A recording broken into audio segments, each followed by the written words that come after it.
Hello, hello, hello, folks. Welcome to the Weekly Spinner Rack. I'm your host, Chris. We have as full a show as any. This will be one of those rare good ones that I've always been rumored to provide for you. Lovely to have everybody here. Tell you what, let me still get a little set up. So I'm going to give myself about 15 seconds by playing this.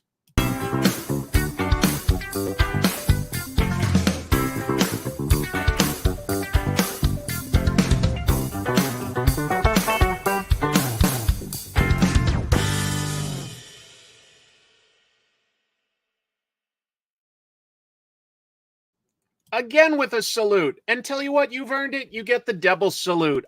I appreciate everybody being here. You've probably seen the thumbnail. There is a little bit of drama that we'll be getting to later. Just to set expectations, there's actually also a heck of a lot of fun comic book news that I can't wait to talk about. There were some really interesting comics that came out this week that were pretty cool that I want to talk about. And I'm hoping to keep enough time for myself. I've drawn a silly little King Kong gag comic strip that I'd love to ink and just sort of do a cool down with everybody tonight. But we're going to start off with, as you've been seeing lately, I've been lining up some interviews, and I think we have a really interesting one for everybody tonight. We've talked to a lot of comic book artists and writers. Let's get into the business side a little bit. One of the players who's been making some huge strides with campaigns, getting those comics directly to the consumers, is Zoop. We've had Zoop in plenty of the comic book news. I've supported projects on Zoop. We're going to talk to the co-founder and CEO of Zoop, Mr. Jordan Plosky. Jordan, how are you tonight? I'm good, Chris. Thank you so much. Good to see you. And I appreciate you having me on. Oh, nice to see you again. We've talked briefly online and at least once at like the Emerald City Comic-Con, I think. Yeah. Have you been going to any conventions lately? I was just at MegaCon in February, and this coming week is actually WonderCon in Southern California, where I am. So. Oh, nice. Good. That's a huge one. There's a lot to talk about with Zoop. You guys have been in the news, which is why this is a good week to have you on. But before we do that, let's give viewers that may not know everything about it a little bit of background to help establish. Zoop is a crowdfunding platform so that people can get their comics and various supplementary materials like the sort of extras and stuff directly to the consumers. But obviously there are other platforms out there. I'm curious, what was it that you felt was sort of that gap in the market that Zoop was going to fill? Sure. Realistically, the big differentiator for us is that we're a full service platform. Thank you, Jason. Zoop. There it is. There's a lot of nice comments. Yes. Great. Thank you, everybody.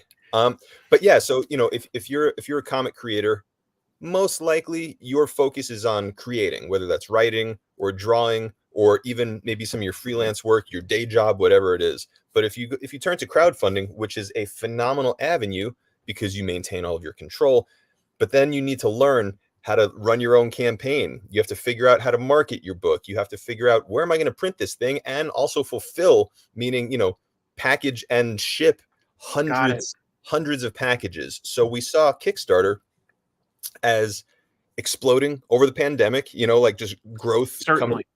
And comics in general, but yes, two areas that were exploding. Yes, for sure. Well, comics was interesting, right? Because the shops were closed. Diamond still had the monopoly, and they had to close. So yes, I'm talking about the fandom, the interest in comics. But you're 100% right. There was a disruption there in the business model. Correct, and we saw the rise of crowdfunding, and thinking, wow, like it's great, but it could be better. And that's kind of when we started dissecting it and realizing where all those pain points were for creators, and fulfillment being number one. The fact that creators just don't have the time, perhaps don't have the space, don't have the know-how to make the fulfillment happen.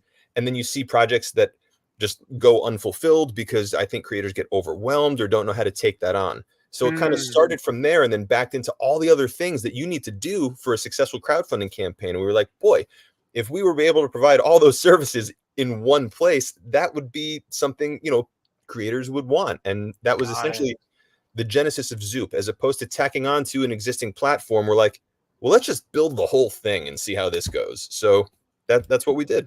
That makes a lot of sense. I understand a little better now because, of course, right, you've got these other platforms like you mentioned, Kickstarter. There's Indiegogo. There's plenty of other things, but that's just raising the funds, and then it becomes incumbent on the person running that project to deal with all the fulfillment. And you're saying Zoop is going to customize and handle that aspect of it. Well, all those aspects, right? So we'll Right. we'll be support, we'll be administration, we'll handle the technology, we'll handle customer support. Thank you, Comic Book Phil, for your support. We appreciate that, man. You know, a lot of creators, we find a lot don't feel like they're salespeople. They don't want to go out asking people for to support their projects. So we help set up, you know, press and reviews, and we get interviews. As you know, we had some other people on your shows. Thank you so much. And then you might not know where to print or how to get quotes or, you know, got it, what to do with that. So we essentially act like a publisher in a way, except instead of giving an advance, like the crowdfunding essentially is funding the creation of the project, and you get to maintain 100% creative control. You know, so there's a lot of upside with crowdfunding, but then also just having a built-in team. Thank you, Mike. You know, having a built-in team to support you as opposed to going it alone and not knowing what you don't know. I get it. I'll be honest, while I knew that you guys customized campaigns, I'll bring this image of the site back up in just a sec, but I didn't quite understand that was the whole behind the scenes fulfillment part of it. I honestly was not clear that that's what Zoop did. So that's lovely to actually learn. But I've been happy. I supported things like Nick Pitara's Axe Wielder John campaign. That was a really fun one that had some nice extras too. And I'm looking forward to the Stardust campaign that you guys had. But you did something relatively new. And I you know what? I will bring back up the Zoop website, folks. This was different. Specifically, you guys are working with Vault Comics and the Barbaric.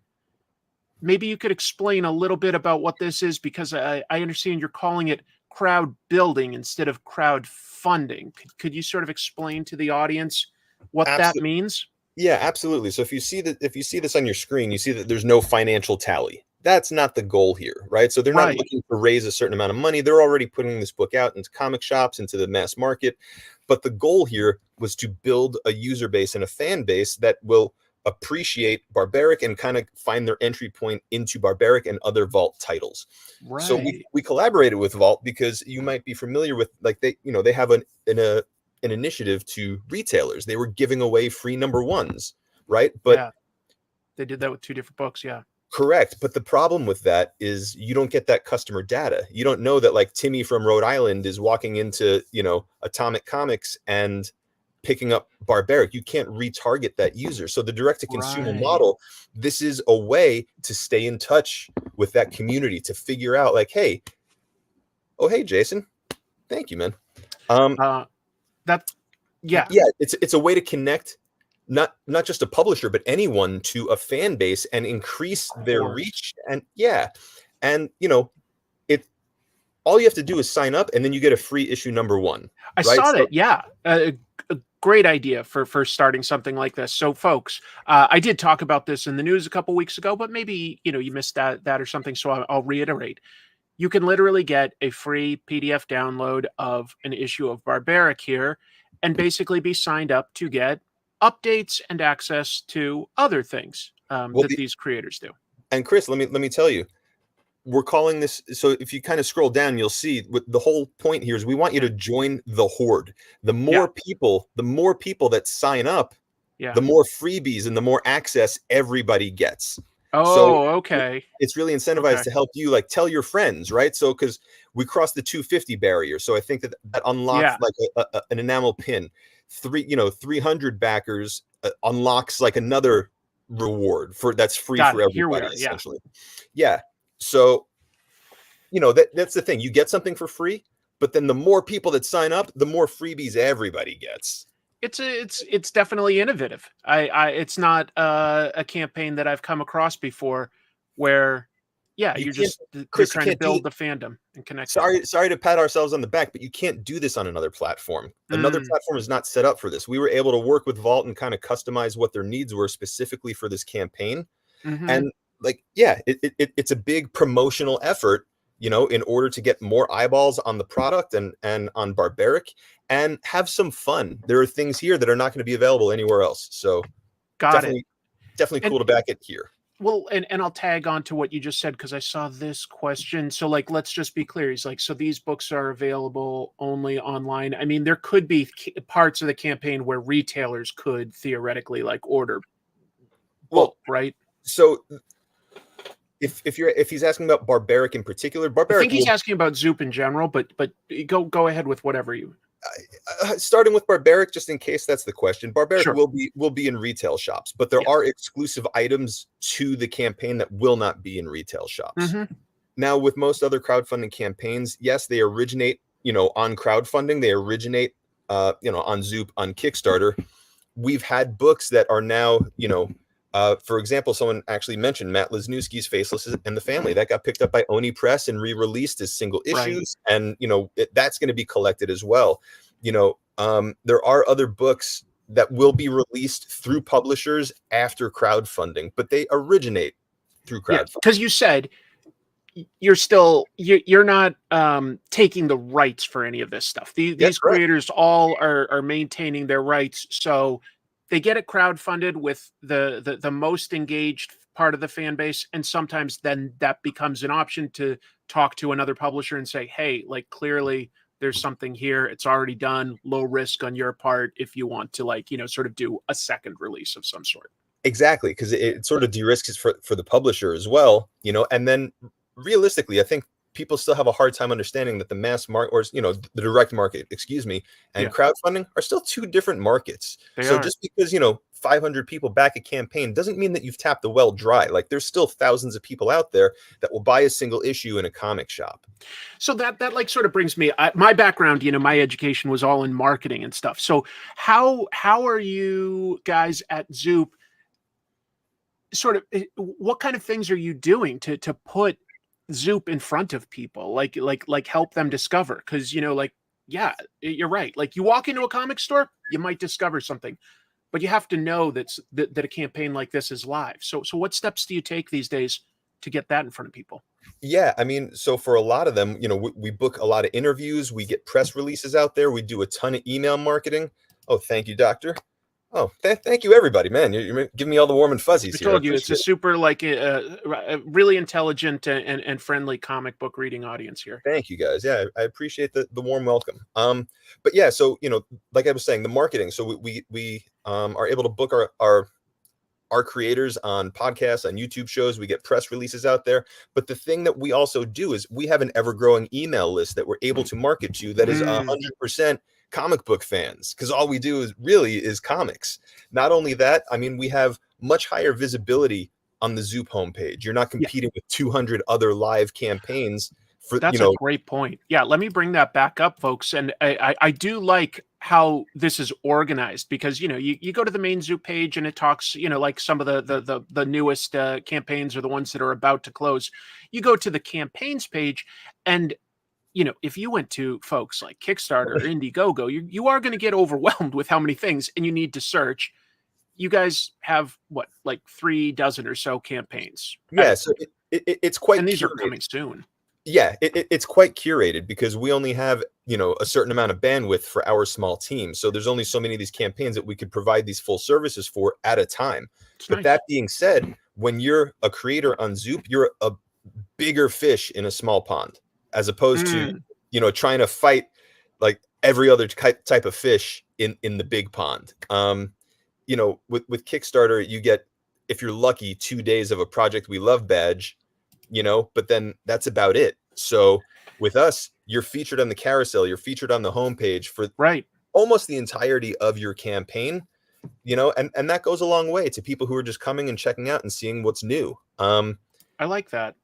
I was not trying to interrupt you. I just got a Cool. super chat, so I wanted to acknowledge that. And the question was, is Zoop open to any comic creator? And basically, I was just bringing that up to start the conversation. Is yes, these are the steps, folks, that you would take to To get in potentially touch. get in touch, start that conversation. Think of it a little bit like pitching. So yeah, be ready. Like, have a project in the works already. Yeah, I mean, that definitely helps. Like you can't not have any pages done and think that you could launch a campaign, right? You need to show the people who are coming sort of proof of concept. And the other thing I will say is we're not a publisher. So we're not, art is subjective, right? Like there are things that work, there are things that maybe don't work. But that's not for us to decide. That's for your fan base to decide. I like that. We say to everybody, whether you go to Kickstarter, whether you come to Zoop and we even support you. Sorry, I'm doing it quick. I'm not trying to interrupt you, Jordan. I'm sharing that with the audience, but yeah. It's all good. I feel obligated to like respond to it when it pops up. But you as a creator, even if you get the support of Zoop, to help market and everything, it's still incumbent upon you to bring your crowd to crowdfunding. That core fan base that you have cultivated over time are going to be the people who come to back your campaign. So we could embellish that, yes, the same way Kickstarter says, oh, well, we bring a certain amount to every campaign. We do too. They just do it passively. We do it aggressively. That makes all the sense in the world. I do understand that, but that's also fair to, like, if we're having this interview, putting that out there, folks, like, some of the work these days, it just comes on the heads of the creator. Like the days of huge companies with massive marketing teams for comics, it's just a thing of the past. The biggest companies like Marvel and DC, they don't have like really marketing people, just to be clear, that are like reaching out to me going like, do you want to talk to the new creative team of X-Men? If I want to do something like that, that's on me to reach out to them. But like Image, they're a little better. Oni, some of the smaller press, certainly you've reached out and stuff. Yeah. And that's smart. That's just smart. The thing I want to say to creators out there who are potentially looking to crowdfund,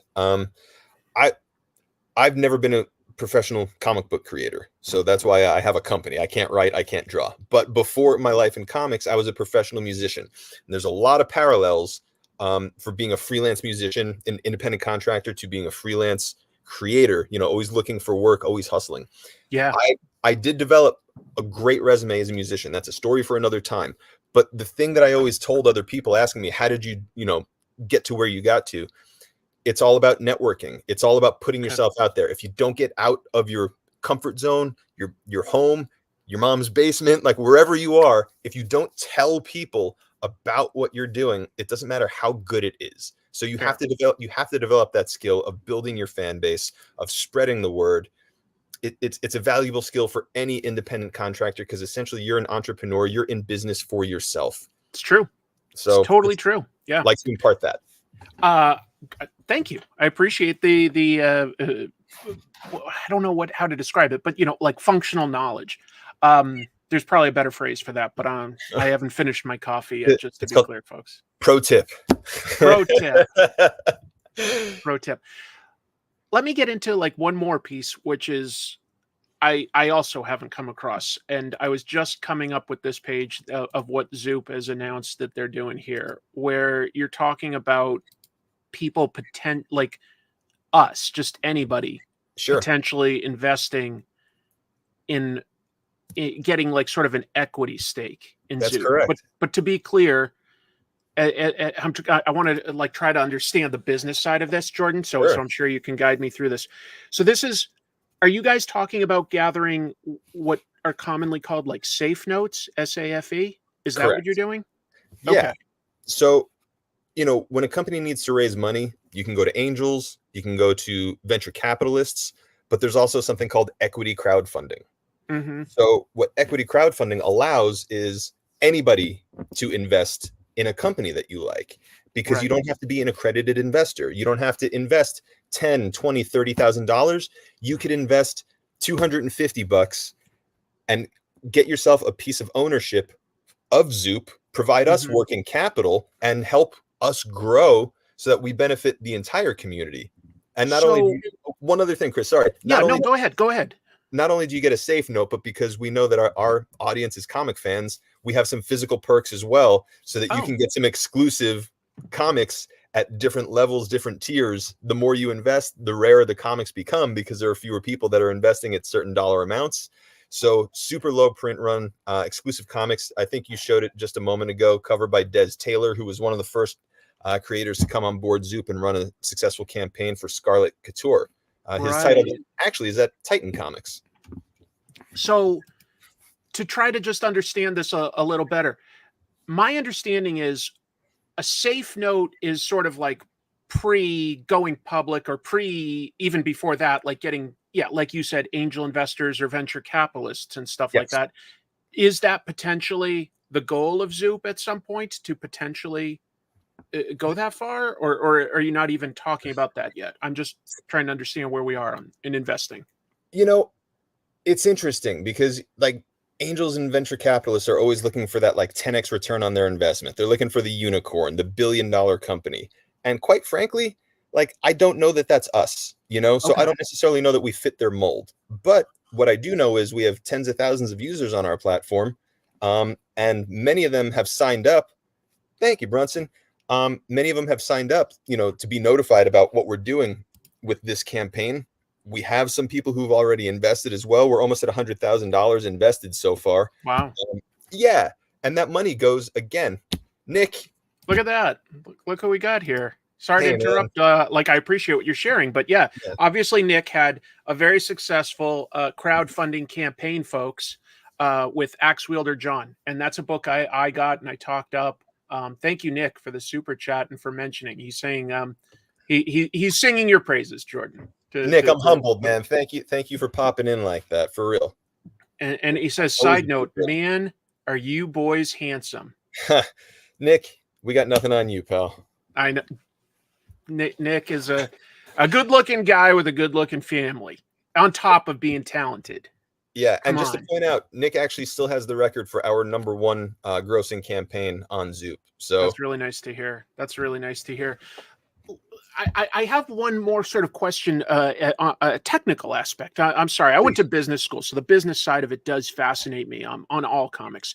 Yeah. My understanding, and I could be wrong because I'm not a sophisticated investor, but with a safe note, folks, just so you know, that's an acronym, and the S stands for simple.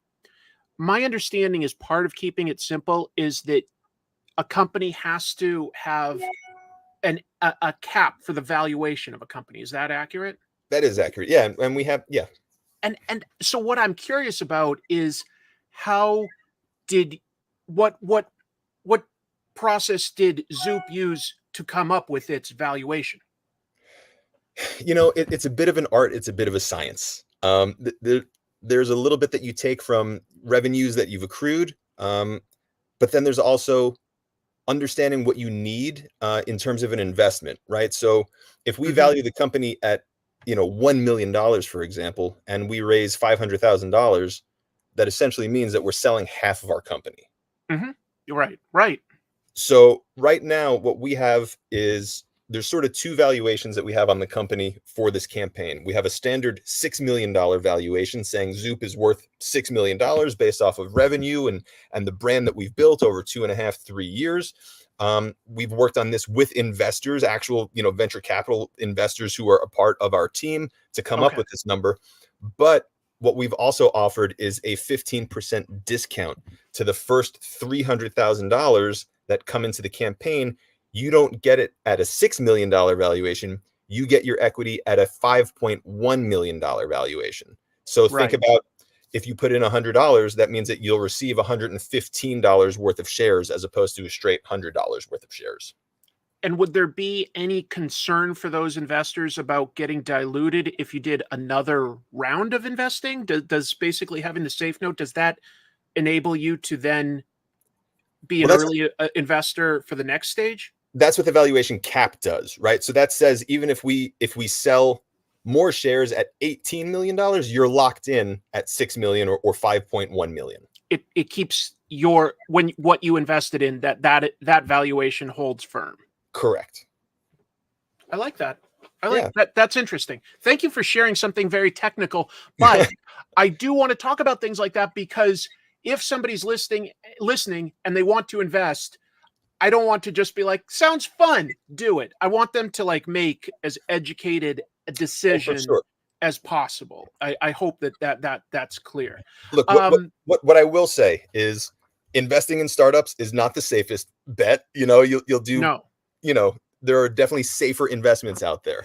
However, if you're a comic fan, if you're a collectibles fan, if you believe in technology and startups and helping build the community, Oh yeah. you know, that we ask that you please come out and support this. You know, the link is republic.com/Zoop.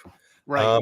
Like I said, you'll get a discount for coming in early, and you'll get some comics depending on how many, how much you invest. So yeah, That's totally fair. So yeah, folks, if you are curious about this, you can go there and learn more about it.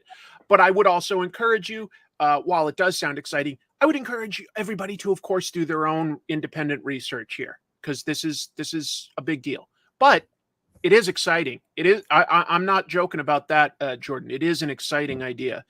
thank What you. else can you tell us about what you've got cooking at Zoop? Is there anything else, like any campaigns or creators we should keep our eyes open for? Well, I'm gonna say this. So in our coming soon section, you can see that we do have some campaigns coming from the likes of Adriana Mello, who's the artist on Harley Quinn and Poison Ivy for DC Comics. We also have an art book coming from Christian Ward, who just crushed his own Batman story for Yes, DC. I talked that up. Yeah, Oh, he's yeah. he's interesting. Where did I scrolled right past it somehow? Many worlds. No, you're on it. Down. Oh, sorry. Yeah, Many worlds. There it is. Yeah. Yeah, I saw that earlier. So Oh, and there's that Sanford one. Green, I'm a big fan of. I've only discovered him relatively recently, but that's an exciting one. Man, Sanford is awesome. That Yeah, project's been a little postponed, but hopefully that's something that's coming soon as well. The other one cool. I'd like to highlight is Comics Are Dying, the comic. So this is an I've heard a little anthology. bit about that. Yeah, it's an anthology with 100 creators on this. It's essentially a comic book version of the history of comics, and every time people think, oh, the medium is gone, the medium's dying, that's Yes. essentially, the topic of this book. That's so funny because as soon as you get older, folks, and you've been in comics for a minute, it is something that a common refrain you keep hearing: comics are dying. And I'd say it's more accurate to say comics are constantly changing and evolving, because certainly kids comics and manga are humongous, and that's comics to me too. I get that question sometimes too. Like, what do I think of the health of the comic industry? Sure. I think comics are fine. I just think that it's moving into the next phase potentially. I don't have a crystal ball, Yeah. but it's we all advance in some ways. Have you discussed with anybody potentially crowdfunding like webtoon type comics? Is So that anything?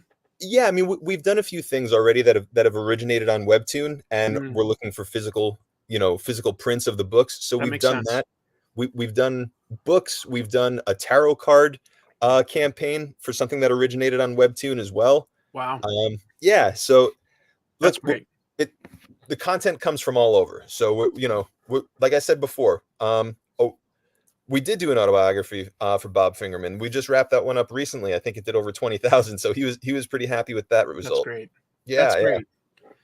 Well, you got to be feeling pretty good then about how things were going. I mean, you started this during the pandemic, and while we can look back now, it's been almost 4 years that we've been going through this. I'm sure it was it felt weird at the time. I'm sure it felt like a lot more unstable. You know, I like to say that Zoop was a pandemic baby. Like Okay. it was born during the pandemic of being in quarantine and needing something positive to focus on. I like Yeah. a lot of people watching this probably turn to like creating comics, and I guess my creative outlet was creating another business. So That's awesome. yeah, so here we are. I appreciate it. It's really exciting to see what's coming. Thank you so Yeah, much. I love comics as a medium, and I feel like the best way to stay passionate about it personally is to just stay on board with the changes, to just go with the flow, and then I still get excited as compared to like getting in a niche. But that's just me. I'm excited to see what you're doing. I was very, very happy with the Nick Patera Axe Wielder John book, and I'm excited about a bunch of these campaigns that you announced. Thank you, man. One other thing I do want to say that is also coming soon is our e-commerce store. So okay. kind of solving for the problem of what happens after a successful crowdfunding campaign. Oh, that's brilliant. As a creator, you run into all the same problems of having to maintain your own website, having to run to the post office every time you hear a ding for your sale. So we're going to be providing a white glove solution. So anyone who runs campaigns on Zoop, you want to continue selling, it'll be a marketplace. So you don't have to go specifically to the campaign page to find it. You could just come to the Zoop store, find whatever we have available in our warehouse. We're going to take care of all the tech, all the administration, all the fulfillment, all the promotion, so it's another white glove solution. And that addresses that sort of FOMO aspect of investing in these crowdfunding campaigns. There's this fear of missing out where you're like, oh my God, that sounds amazing. I didn't hear about it until 2 days after it closed. And so this would give you potentially an ability to still get the thing. I like that a lot. That's good. Wow. And business wise, it also gives us the opportunity to work with creators who haven't made the jump yet to Zoop. So we could be, we could host things from other creators, from Kickstarter potentially that had success over there that are looking for an aftermarket or a place to continue to sell their products. So that's something else that we're looking into, having those conversations. Full Tilt by Jason Copeland was one of our big hits as well. And and I know people keep asking him, how can I get the book? How can I get the book? And he's like, we only have a limited amount left. They'll be up for sale in the Zoop store very soon. So that's very cool. Yeah, I love it. Well, please continue thinking outside of the box. So I appreciate that, Jordan. Yes, please keep thinking outside of the box, because it sounds like a lot of this can potentially benefit us as both creators and as readers. So thank you. That's the plan. Absolutely. Well, I appreciate your time tonight. And I'm sure that we'll all keep an eye. The website is zoop.gg, folks. That's correct. Yeah. All right. And the equity crowdfunding campaign is live, republic.com/Zoop. You could find us everywhere on Twitter, Facebook, and Instagram at WeAreZoop. And if you want to get in touch, it's hello@wearezoop.com. Perfect. Thank you so much for your time tonight, Jordan. Have a lovely evening, and good luck at WonderCon. Salutes to you, sir. Double salute. No worries. Absolutely. Take care. Thank you, Chris. All right. Just wanted to do something a little different with that one, folks. Obviously, there are going to be writers and artists of comics all the time to talk to, and I thought it would be interesting to explore a little bit more of the business side. But a sincere thank you to Jordan for making himself available. I personally learned a little bit more about Zoop. I knew that they did these comic book, specifically crowdfunding campaigns. I didn't quite understand that they did all the behind the scenes stuff to take that off of the creator's plate. That is very appealing. I will say that is like, you are seeing me in the moment having like the gears slowly turn in my own head about ideas.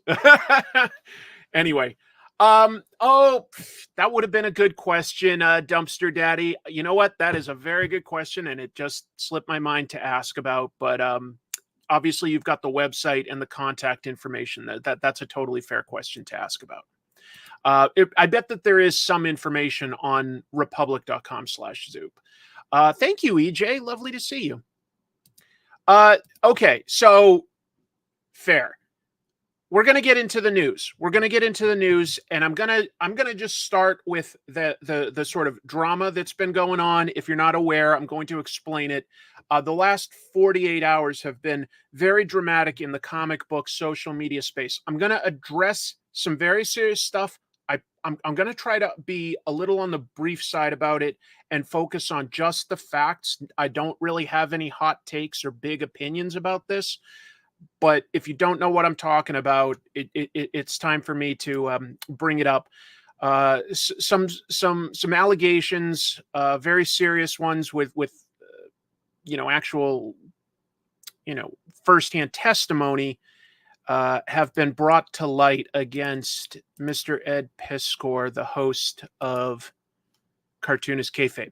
So it's not going to be fun per se, but it is big news in comics. So let me talk about that and we'll move past it.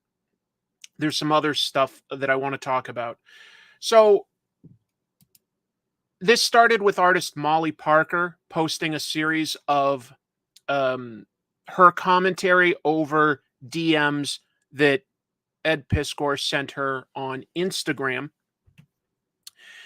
where she basically just says that he made her feel uncomfortable, and there was also a huge age difference. Basically, she was 17 at the time that he started approaching her, and he was probably something like 38. He has not made any response to these allegations, and in that 48 hours that I'm talking about since this first came up, so this is Sid Goblin, that's Molly Parker. She's an artist based in Philadelphia. Some of the things that are said here, like Ed specifically DMs her, "Are you 17 or 18? I'm gonna be so mad if you say 17 because this crushes me at that age." And he's talking about her art, but obviously that seems like it's feeling something specific out. He's got a lot of like messages that she shared where he calls her like naughty girl and nerdy girl.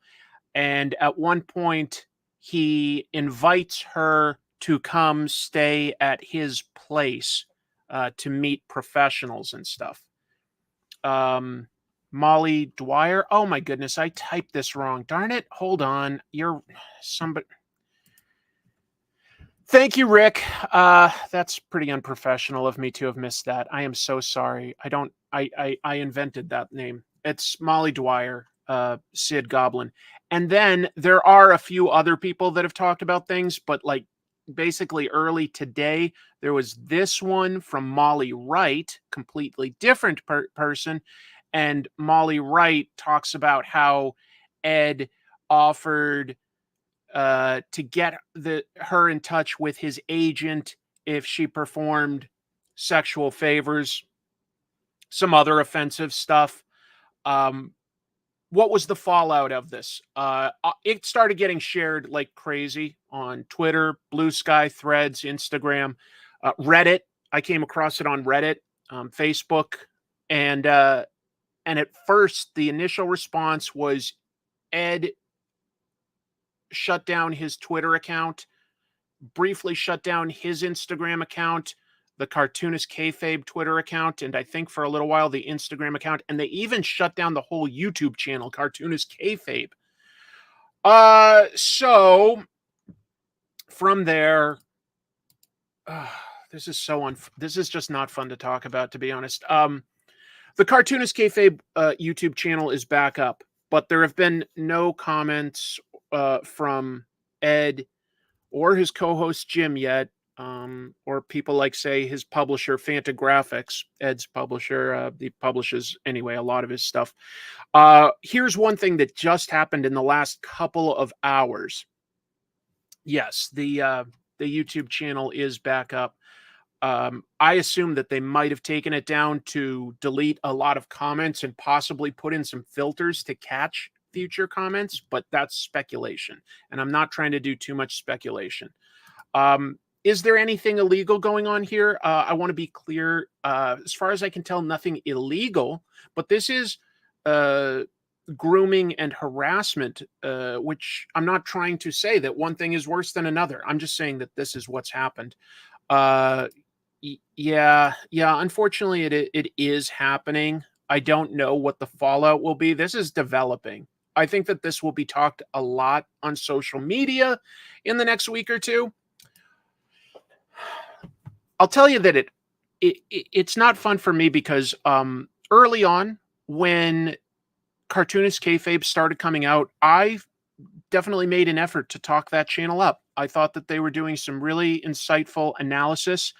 I will also say that I fell off of really watching it maybe like 2 or so years ago. It just wasn't for me. I'm not going to get into that because it's really not about opinions on the Cartoonist Kayfabe channel. It's talking more about somebody using their bit of power to to use with fans, and it's kind of gross. It's not something. I can promise you this. You will never see this happen with me, okay? If that gives you any peace of mind. Not that it's about me. Not that it's about me. I don't have a whole lot else to say. I'm trying to think of what else I wanted to say. Oh, just in the last few hours, Ed was going to have an art gallery show in Pittsburgh. That has now been postponed indefinitely. There are articles up in official, like, local newspapers and stuff talking about this now. So it's only growing. At first it was, the comic book community talking about it. And there are a lot of hot takes. There are a lot of people coming after Ed from, say, both sides, to be honest, both, sort of Comicsgate people and, really ultra left people. They're both coming back or coming against him. And I don't know how somebody would react to this. I do believe in second chances with folks. So if there was an apology and steps to take to amend it, maybe there's room in my personal heart for an amount of giving somebody a chance. Maybe it all depends on the fine details. I really hope that this doesn't make somebody suicidal or anything like that.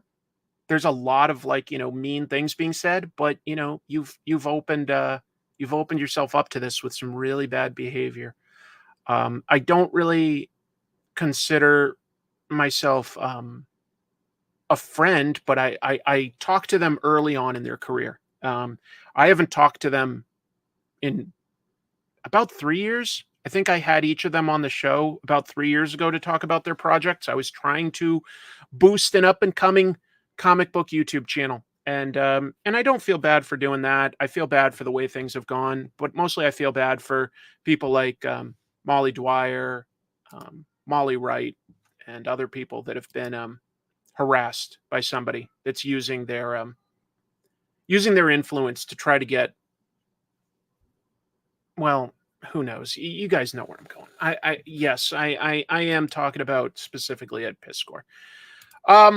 We'll see what happens. We'll see what happens. I don't know. When I saw the whole Cartoonist Kayfabe channel pulled, I was stunned. It did come back up several hours later, but they haven't commented. They haven't put up a new episode.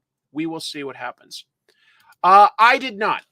But also, Jared, just to be clear, I don't really consider myself a journalist. I consider myself more like a talk show host that's commenting on the news. I know that Rich Johnston at Bleeding Cool has reached out to them for comment. I know that Comics Beat has reached out to them for comment. I don't believe anybody's issued a comment yet, but there are sources that consider themselves more like the comic book journalists that are looking for those comments. And if they talk about it, I'll relay the facts. I'm not trying to get into hot takes here. We'll see what happens. Thank you for the super chats, though. It's very strange. It just, Tari, just to summarize, Ed Piskor has been some of his DMs and behavior with women, including an underage person, have been shared by those people directly. And I have no reason to doubt these people. All right. There are people that are going to be hardcore defensive about this. I understand that instinct, but these people do not get clout out of this. They get a lot of harassment out of this. So they just felt that they needed to speak their truths. And this one seemed to open a small floodgate. But I'm not going to speculate anymore. Okay. I think I've said what I needed to lay out the facts. If you're coming in late or anything, you can go back because I just don't feel like repeating it. So let's try to do as clean a break as possible. There's no way I can do a great segue from a news story like that into any other kind of news story. But I've said what I want to say for now. And I just hope that there's not any more pain for people. I really don't. I hope there's no more pain. So I'm going to go talk about a ridiculous news story next. I hope you'll forgive me for that abrupt segue. Here it comes. Folks, Steve Ditko. We all love and respect Steve Ditko for what he's given to us, right? Oh, can you see my t-shirt? Sure, Jamilin. Donatello. Steve Ditko is becoming inducted as a Disney legend alongside, I put Miley Cyrus. I could have put something else. Yeah. So let me explain that. In 1987, Disney started inducting people who have had a significant impact on their history into what they call Disney Legends. It's like their own Hall of Fame. Fair enough. Since Disney bought Marvel, that means that they have inducted people like Jack Kirby and Stan Lee. Now, of course, Steve Ditko. It's so weird to think about because Ditko was very much against awards. If you've never seen my episode about him, Ditko had a very hardcore philosophy. He followed Ayn Rand philosophies. It was very deterministic. But look at some of these other people that they're inducting, and I do appreciate that some of these people are getting attention, okay? Mark Henn, an amazing animator from Disney's history. Martha Blanding, she was the first Black tour guide at Disney, and she went on to become like a VIP hostess with them. Colleen Atwood is a costume designer. You don't always get to see these people get recognized. When they say Imagineering, these are the people that create the rides. You know, Frank Oz, we hopefully a lot of us at least know him from things like Muppets and stuff, but he's also a great director. Anyway, August 11th, there's a D23 event every other year, and just a Disney fan convention. And I guess Ryan Seacrest is inducting all these people into the Hall of Fame. No, Steve Ditko would never have accepted the award, but he's passed. And I will say the positive part of this is this may introduce him to some new people. They may come across him. Why Steve Ditko? Steve Ditko created Spider-Man. Steve Ditko created Doctor Strange. Steve Ditko created Squirrel Girl and Speedball. Those are all huge contributions. Spider-Man alone, come on, he created that character. And that's part of Marvel. Marvel is owned by Disney. So that's that. To be fair, it's not a competition. He was more against things like the idea of the Eisners. He just didn't like it. He was like, what's the point? He didn't like the competition between creators. He thought it was pointless. Moving on. Saga. I've talked this book up all the time. I love Saga. It's getting a new digest size. That's awesome that some people respect Speedball. I like Speedball. Yes, his estate definitely does get something. They recently settled a lawsuit out of court. His heirs definitely do get something. I don't know the exact terms. That's private, but yes. So Saga is been announced by its writer, Brian K. Vaughan, in his newsletter, that it's going to start being collected in a smaller size, 6x9, basically sort of manga-sized, digest, you might call it, but thick still. The title is also returning with new issues this summer, so they're just on a small hiatus right now.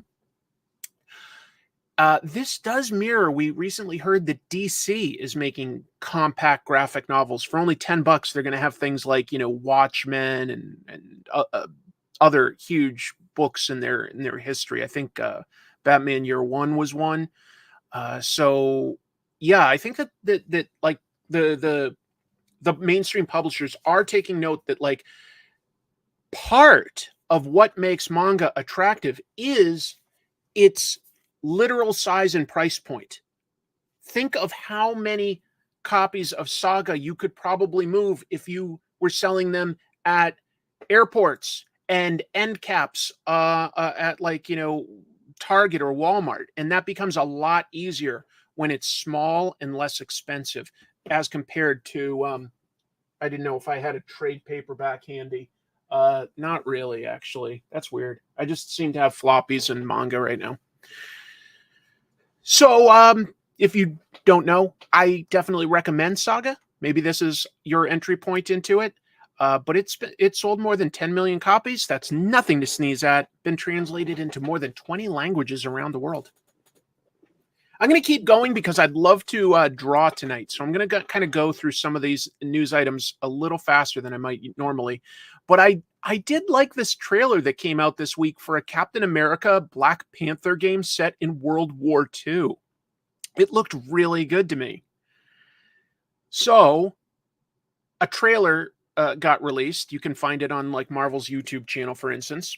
And cast details were also shared at this past week's Game Developers Conference. The game is going to be called Marvel 1943 Rise of Hydra. Got it? Here's possibly the best part. It's headed up by Amy Hennig. She oversaw Uncharted, and that's a top tier game, folks. If you haven't played it, like, it is a AAA game. So that sets a high bar. That sets a high bar as far as games go. There's going to be 4 playable characters in it. We've got Steve Rogers as a young Captain America, of course. We've got Azuri, who is T'Challa's grandfather. There's Gabe Jones. He was one of Nick Fury's Howling Commandos. And there's a Wakandan spy called Nanali. Oh, great AAA game. I love the Uncharted series. Very, very good story and gameplay. And really good. Nope, not always a guarantee. It's just a promising component of this. Thank you. Thanks for the compliment. That's nice of you. So, last thing I'll say is that they did announce some of the cast. The one I noted was Carrie Payton as Black Panther. A lot of people here will know him for being on The Walking Dead or for voicing. He does a lot of voice work. He plays Cyborg, I believe. And is it Young Justice or was it Teen Titans Go? I didn't watch either of the cartoons. Oh, it's not coming to me. He played Cyborg for one of those. When you beat Uncharted, it just becomes Charted. That's what you unlock. Carrie Payton is good, and I think that they've honestly made Azuri look a little like him too. So, yeah, it could be really fun. All I can say is the trailer looked good, and Amy Hennig said that's actual gameplay footage running on the Unreal 5 engine. It's not like just how cutscenes look, it's how the actual game will look. So, yeah. Right. Ezekiel in The Walking Dead, if you didn't know. Moving forward, Marvel announced that there's going to be a Rachel Summers / Psylocke power couple sort of book. And they didn't intentionally announce it so much as it was hidden within something. So let me talk about that. Marvel is doing variant covers. They do this every year now for Pride Month. This is the one they're doing for Daredevil. And they put Phoenix in there. It's just a variant cover for fun. But here is the solicitation copy for that. They said, Rachel Summers, a.k.a. Ascani, currently playing a pivotal role in Krakoa's final battle in Rise of the Powers of X. She will star alongside her girlfriend Betsy Braddock in a yet-to-be-announced X-Men title in the upcoming From the Ashes era. So that is our first indication that there is going to be a book starring Betsy Braddock and Rachel Summers. No, Rachel Summers is the daughter of Cyclops and Jean Grey in the future, not Wolverine. Yeah, there's a new Captain Britain book where Betsy Braddock has taken on the mantle of Captain Britain, and that co-stars Rachel Summers, and they became a couple recently. It's somewhat recent. It's somewhat recent. Yeah. But so they're sort of like a team and a power couple. I don't know. I think it seemed to work all right. Well, like I say, fairly recent. Fairly recent. Psylocke did, and she was in a long-term relationship with Angel too, but they discovered that they're bi. Okay, they're not gay, they're bi. It happens. For the record, this might be for the rumored new comic Phoenix. That could make sense because there has been some talk that the book Phoenix is not about just Jean Grey. It's about other people who've had the Phoenix power, and that would include Rachel Summers. As long as I'm on X-Men, we got this teaser back during San Diego Comic-Con. San Diego Comic-Con last summer, Marvel teased new X-Men, and that's using a font that was used from their Age of Apocalypse era in 1995. Now, they said coming 2024 with a sneak peek this November, and that would have been November of 2023. That came and went. So what happened with it? Well, there was no sneak peek in November as promised, but Tom Brevoort is taking over as the editor of all the X titles, and he recently posted to his newsletter that what happened was that was an idea that was being developed by the previous editor, Jordan White. But did it go away? Well, Rich Johnston at Bleeding Cool reported this week that he hears all that's happened is it's been delayed a little and it changed slightly, but that it will still come out. It'll probably have a different title, but basically it's a book that's going to be set in that 1995 comics Age of Apocalypse world. New old X-Men.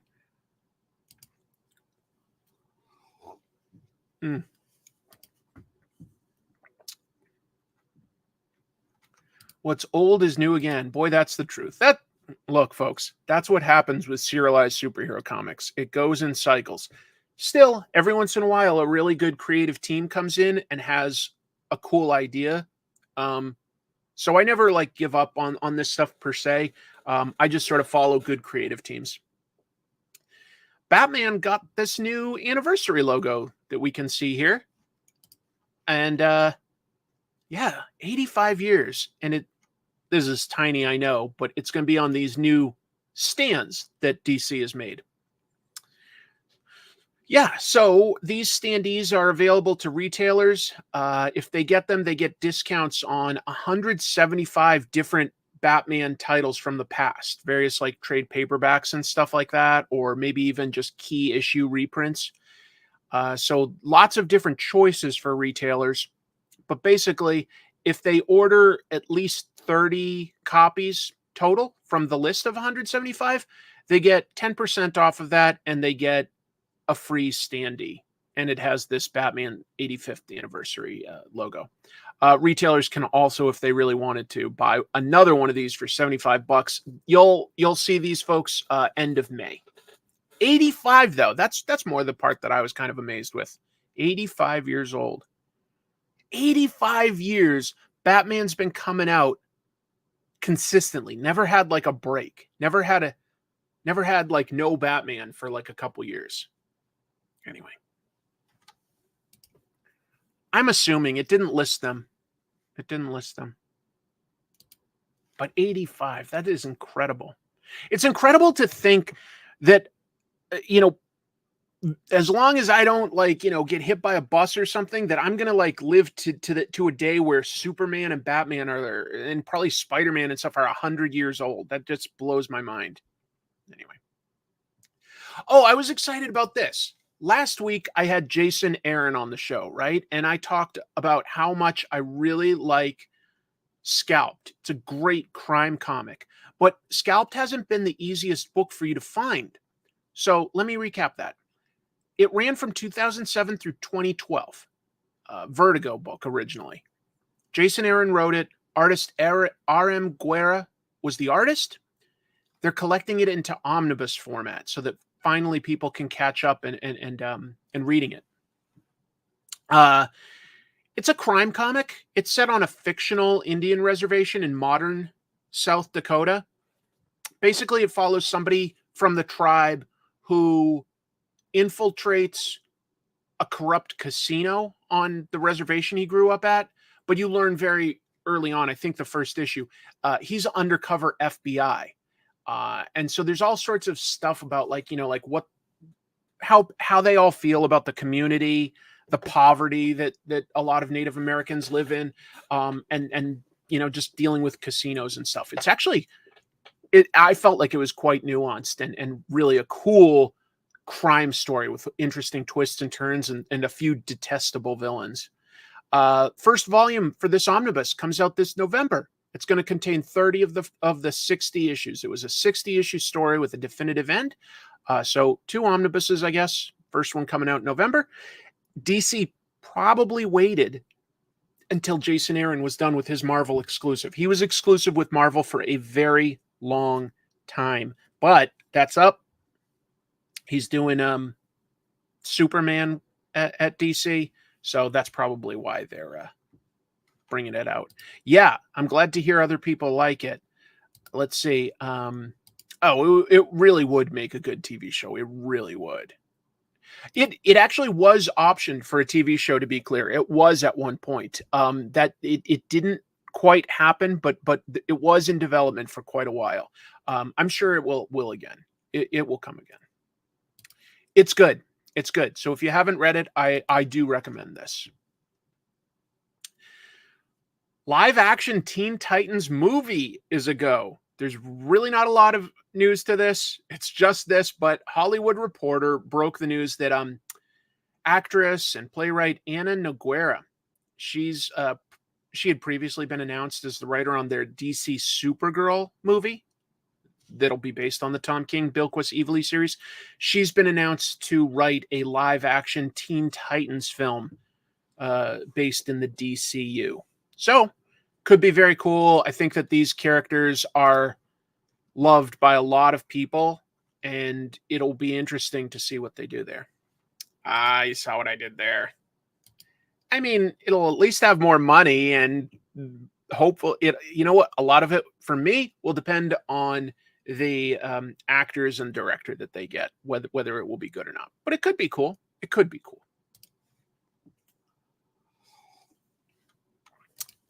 Yeah, it is interesting.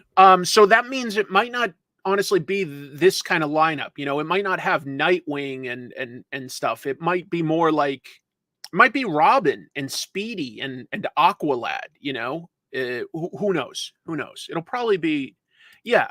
I bet it'll be a mix. I bet it'll be a mix because how do you not have characters like Raven, Starfire, and Cyborg, Beast Boy? But I think you also have, like, say, Speedy, Aqualad, Kid Flash, Wonder Girl, Robin. Thank you, Steve. Yeah, if you can hit like, I would love it. I would love it. Wait, sounds awful? Why does that sound awful? All they've announced is that there's going to be a writer. And Anna Noguera, has some successful plays to her name. They obviously are trusting her with Supergirl. So I don't think that they do that lightly. Trust me, they're in the business of making money. Well, thank you, Matt. Thank you. Batman Beyond live action makes a lot of sense. Makes a lot of sense. It is interesting that they haven't done that yet. Exactly. They must be fairly happy with what she's been doing for Supergirl if they're like already handing her another thing. They must be. Who knows? We'll see. Here's one that I'm a little more excited about personally. Teen Titans, that's cool. I'm a big fan of Popeye. I would love to do an episode, but there's a lot of history there. That's why I've been intimidated. But I like Popeye. I think Popeye is very funny and really a prototypical superhero-esque character. You know, he's like ridiculously strong. And this is one of my favorite panels, by the way, by E.C. Seeger. A comic artist ain't no different than you or me, except he knows how to draw pictures and is crazy in the head. Yeah, that's so. Perfect impressions, right? Variety broke this. A live-action Popeye movie's in the works. Screenwriters Michael Kaleo, I'm guessing. He's written a bunch of movies. He wrote for The Sopranos. That was the credit I threw in there. It was previously turned into a live-action movie. Not everybody has seen it, but back in 1980, Robert Altman, of all people, directed basically a musical version of Popeye, starring Robin Williams. It's not bad. It's kind of weird, but it's not bad. And yeah, Popeye is 95 this year. And Thimble Theater, the book that he started in, is even older than that. But Popeye himself debuted 95 years ago. Do you prefer To Me, My Troopers or Troopers Assemble? I think Troopers Assemble. I think that sounds more inclusive, whereas To Me, My Troopers sounds more like I'm giving commands. Thank you. A few bucks for a coffee or something. I could use it, folks. I have to get my koi pond. I've got a koi pond, and I need to have it professionally cleaned, and that is expensive. I know that sounds like a wealthy person problem. It's just not. It's just it came with the house, and I'm just trying to keep these beautiful fish alive. So that means you have to pay quite a bit to get it cleaned every year. Thank you. That was just off the top of my head. One of the current Popeye strip artists was on Behind the Castards lately, learning about what a bastard Dennis the Menace's Hank Ketchum was. I didn't know about that, Mike. That sounds really interesting to me. I'll have to check that out. Yeah, the Gendy Tartovsky animated Popeye movie would have been very cool. Shelley Duvall was Olive Oil. How can someone top her? Somebody had fan casting recently that made sense, but I can't remember who it was. Maybe it was that girl that plays like Wednesday Addams. Was it? I don't know. I don't remember. Oh, that makes more sense. My dad met Hank Ketchum once, so I have to believe he was a good guy. Well, there we go. Who knows?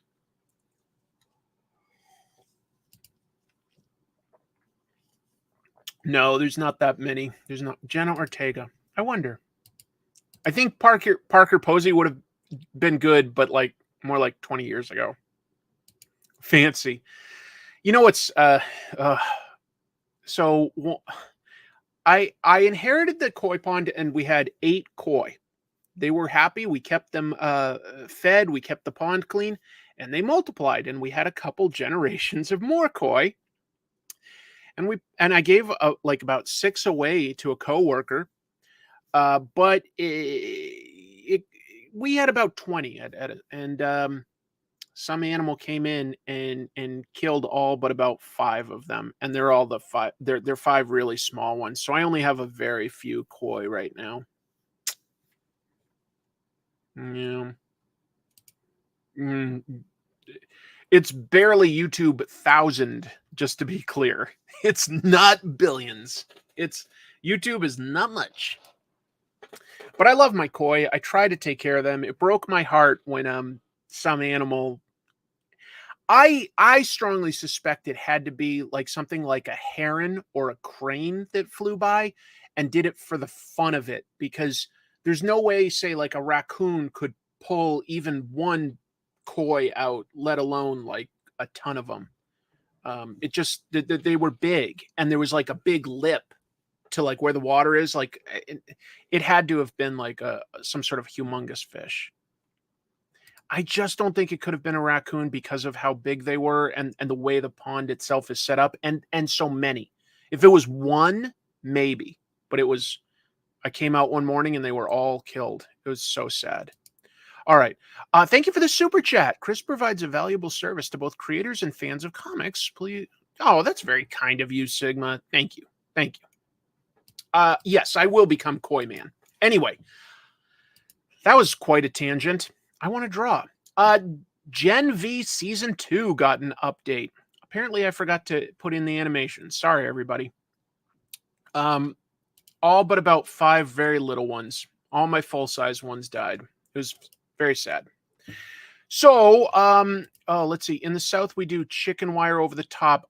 It's something I've definitely considered, but like I say, it was just this one fluke. I never have birds or raccoons or anything around this area that I live in, so it's never been necessary. It was a fluke.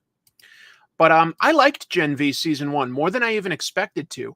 Some of it was that there's a few more likable characters than The Boys has.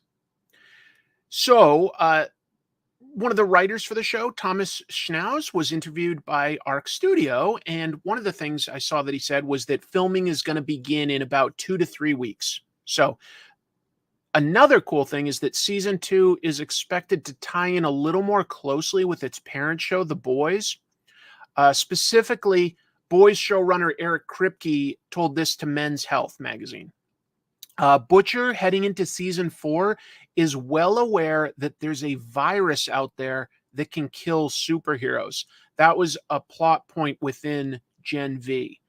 So we wanted to see the ground zero of that moment, which is what we did in the very, very last moments of this season of Gen V. Fortunately, Gen V, if you haven't seen it, is more about the characters, but there is like this story element in the background about something there that got created.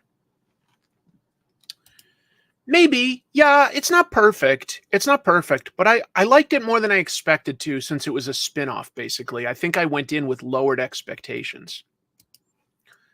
Moving forward, I've got about 6 more pieces of news that I want to do, and then I'll draw a little. And we got to talk about some of the comics that came out. There's still a bunch to do on this show. Smallville.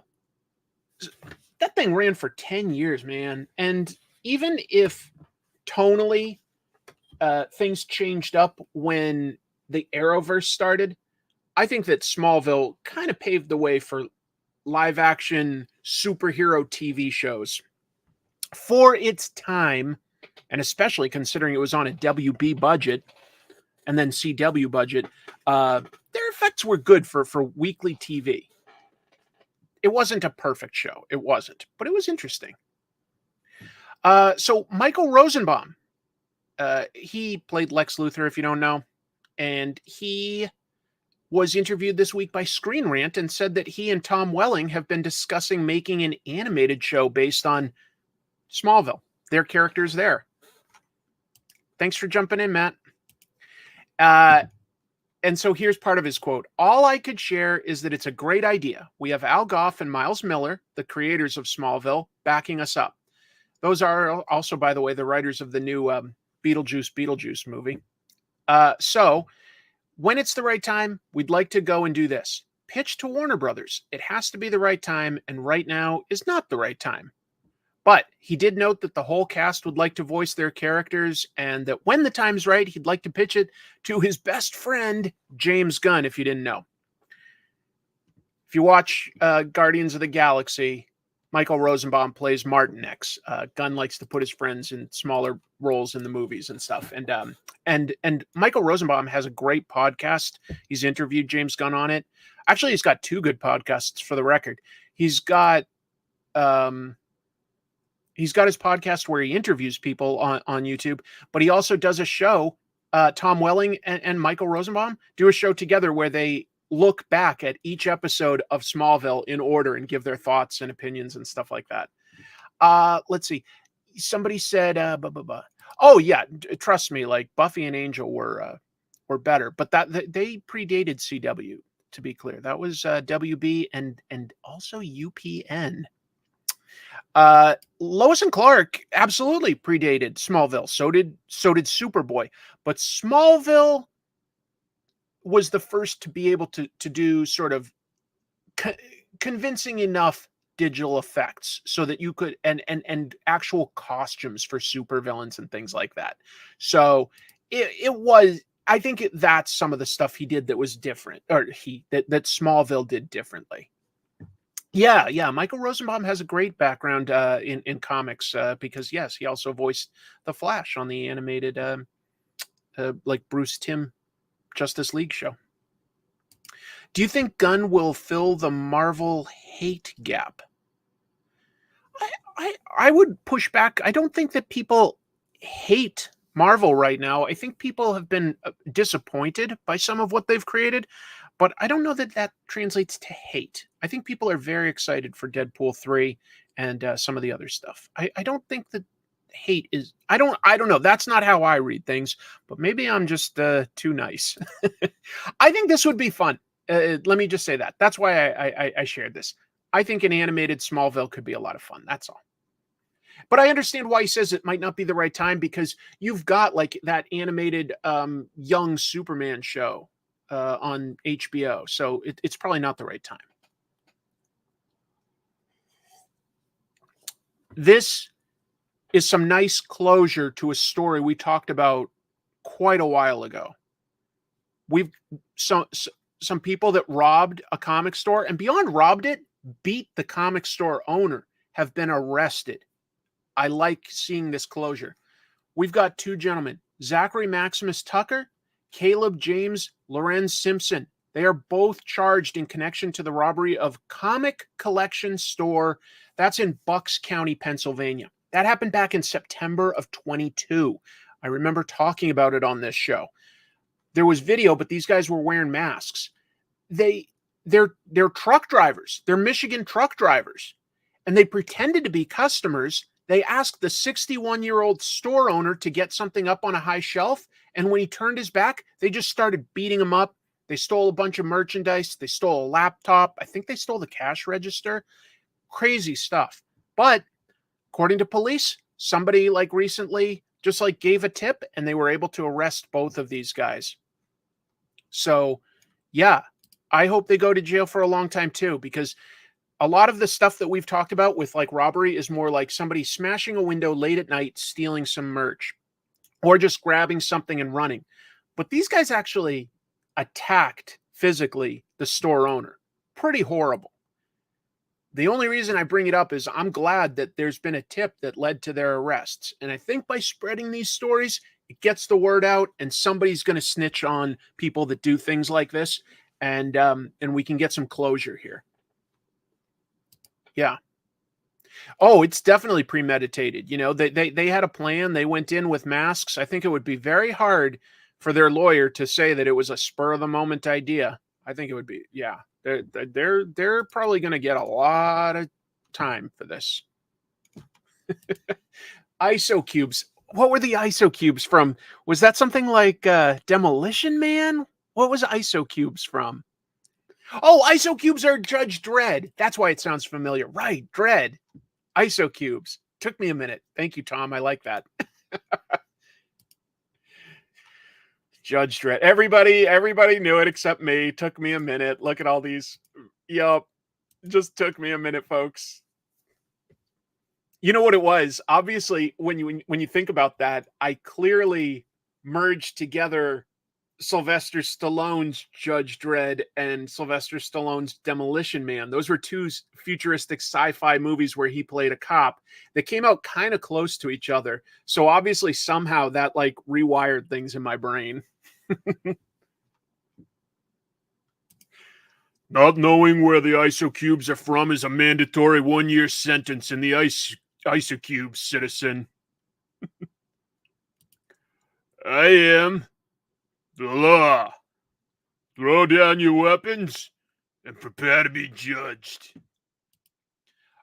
Demolition Man is a better movie than Stallone's Dredd. Judge Dredd with Stallone is sort of entertaining for what it is, because it just keeps moving. But it isn't quite accurate. And I think that the later movie with Carl Urban just sort of highlighted how much better a Dredd movie could be. But Demolition Man, that's a fun movie. That's got good action and funny lines Wesley Snipes is a great villain in it. Yeah. You betrayed the law. Law. What's it? Who was it? Armand Asante that played his brother? He's like, you betrayed the law. Law. That's what he shouts back at Judge Dredd. Thank you, Samuel. That's so nice of you. It is still quotable. It is still quotable, to be clear. All right. Not everybody is going to know what I'm talking about with Friday Foster, but I am a fan of Friday Foster. What was it? Well, I'll talk about that because there's an art exhibit with the Friday Foster art if you happen to be in Barcelona, Spain. So, this Wednesday, an exhibit opened, last Wednesday, I guess. On Wednesday, an exhibit opened called Longeron and Friday Foster, the Unexpected Heroine. And it runs at the Museo Nacional de Art de Catalunya in Barcelona. My pronunciation's probably garbage. And that goes through the 24th of June. So, artist Jordi Longeron illustrated this comic strip, Friday Foster, starting in 1970. Did that through about 1973. And he illustrated the first African-American protagonist that was in a syndicated comic strip. Friday Foster was basically a former model that was now a photojournalist, and she would go on all sorts of globe-trotting adventures. The art was awesome. And it was popular enough that it was actually turned into a live-action movie starring Pam Grier, back sort of in the early height of her introduction to exploitation movies. I haven't seen that movie, to be honest. But the comic strip, it's really good art. Basically, this person, Jordi Longeron, was from Catalunya, Spain, and just ended up illustrating this story that was written by a guy here in America. I think it was Jim Lawrence was his name. All of a sudden, I'm blanking on it. All I can say is it's good art, and she's a really cool character. I know it's crazy, but yeah, it's there was a time where comic strips, folks, were much better than what we get now. That's all I can say. Yeah, Pam Grier. Pam Grier movie was a comic. It was. Not only was it a comic, it was the first comic strip to have an African-American protagonist. Now, let me be clear, because some people will be like, that can't be 1970. Okay, there was a comic called Torchy by a African-American artist named Jackie Orms, if I'm remembering her name right. I'm pretty sure I am. And Jackie had that comedy strip Torchy in a series of newspapers. It's that it wasn't syndicated. It was just that like one company had I think 14 different editions. And that was like back in more the golden age of comics. So there was an African-American protagonist in comics before, but this was the first time it was syndicated. So that was like much, much, much bigger. Hi, Cat. Cats, I've got guests. Hi. Do you want to say hello? No? Okay. Thought we'd have a guest. Tubi is good, by the way. People are saying that Friday Foster's on Tubi. Tubi also has 2 ninja movies that Jim Mafood and I will be reviewing on an upcoming episode of Trash Movie Bonanza. Oh, thank you for the info there, Gicorijo. That's really cool. That wasn't dissing. That was just them talking. Stallone Dread movie for Trash. Maybe. The next episode that we upload will have a comic book movie. But speaking of sort of comics and movies a little bit anyway, I'm a big fan of Brian Posehn. Okay. I think he's a really funny stand-up comic. I'm a huge fan of Mr. Show, which he was a writer and performer on. So,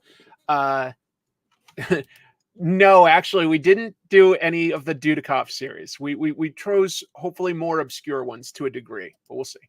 So Brian Posehn has this cool new comic, I thought, coming out. Yeah, Nerd Poker with Patton Oswalt and a bunch of friends.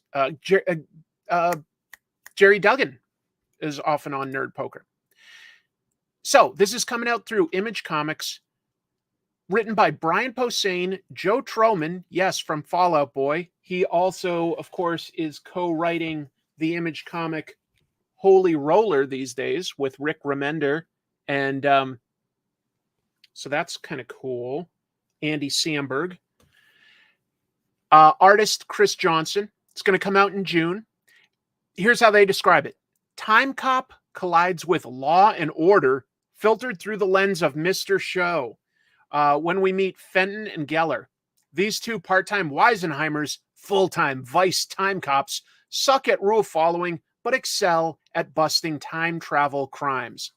And in the background here, behind the police window, we've got things throughout time. Time travel crimes sounds fun to me.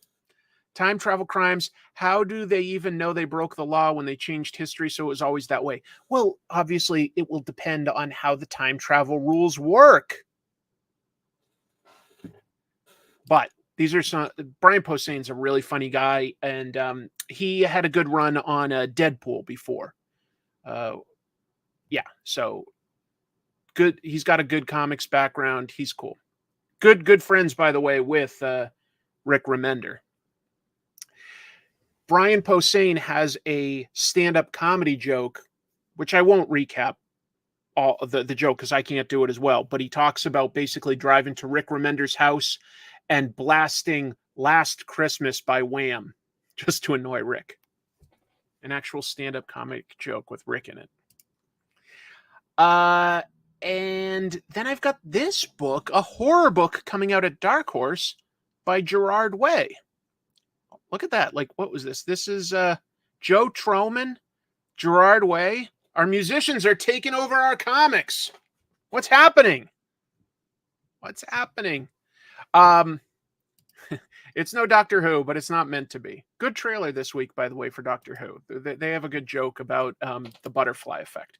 So Gerard Way's writing a horror book with co-writer Sean Simon and artist Chris Weston.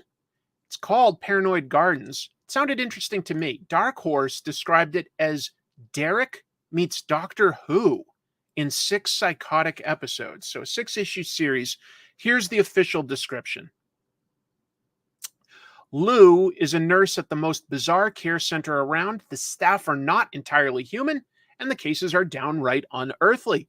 Aliens, ghosts, superheroes, and more creatures plague its hallways, as doctors and patients, and the hospital itself, seem to be somewhat self-aware.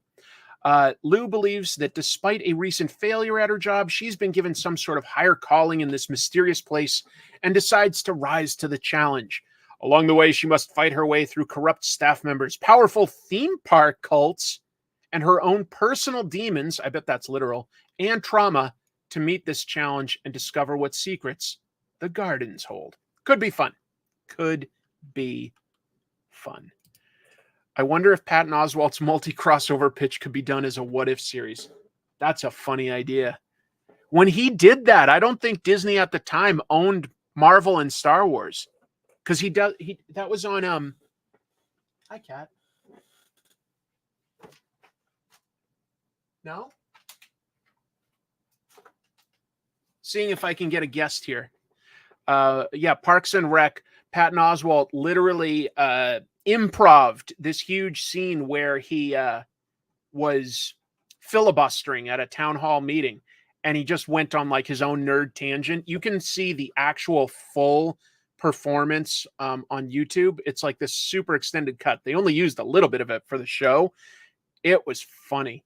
It was funny because he's just deciding to talk about like how all his favorite stuff can cross over. Are you climbing your kitty tower? I wish I could show this to you guys. Jack is climbing his kitty tower as badly as I've ever seen him climb. He did just get to the top of it. He put his top paws on and then just tried to pull himself up like a pull-up. instead of just using his back legs to jump or something. Okay, where were we? Folks, Saudi Arabia has a lot of money, maybe more than they know what to do with, but sometimes I guess it can benefit us because there is an official Dragon Ball theme park that has been announced. Official.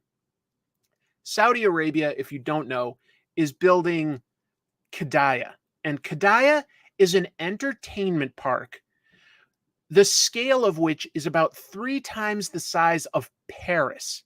Yes, it is basically a massive city full of nothing but arenas and theme parks. Nothing but theme parks everywhere you go. Just this huge city full of theme parks.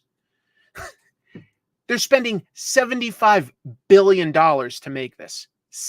No, this is real. This was officially announced on the Dragon Ball page. There are details. $75 billion we are talking about. $75 billion. Not just for Dragon Ball, for the whole thing. But so this week they announced there's going to be an official Dragon Ball park within the city. This is sort of a map of what it should look like.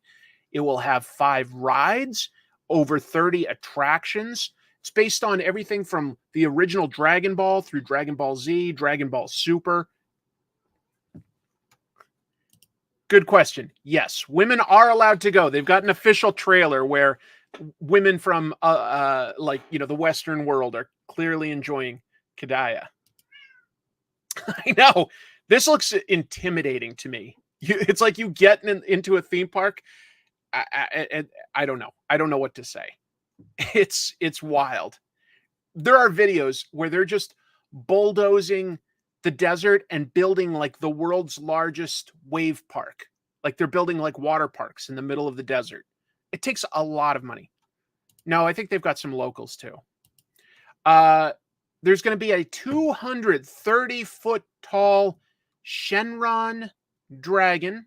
That's the dragon that can grant sort of wishes, essentially, with a roller coaster within the mountain that Shenron is all coiled around. Some of Qiddiya is slated to open late this year, including a Six Flags theme park. They say that they're at least at least 60% done building that. So Qiddiya is about to open and Dragon Ball theme park is coming, folks. Go there while you can. No way it'll make a profit. I don't know about that. I don't know.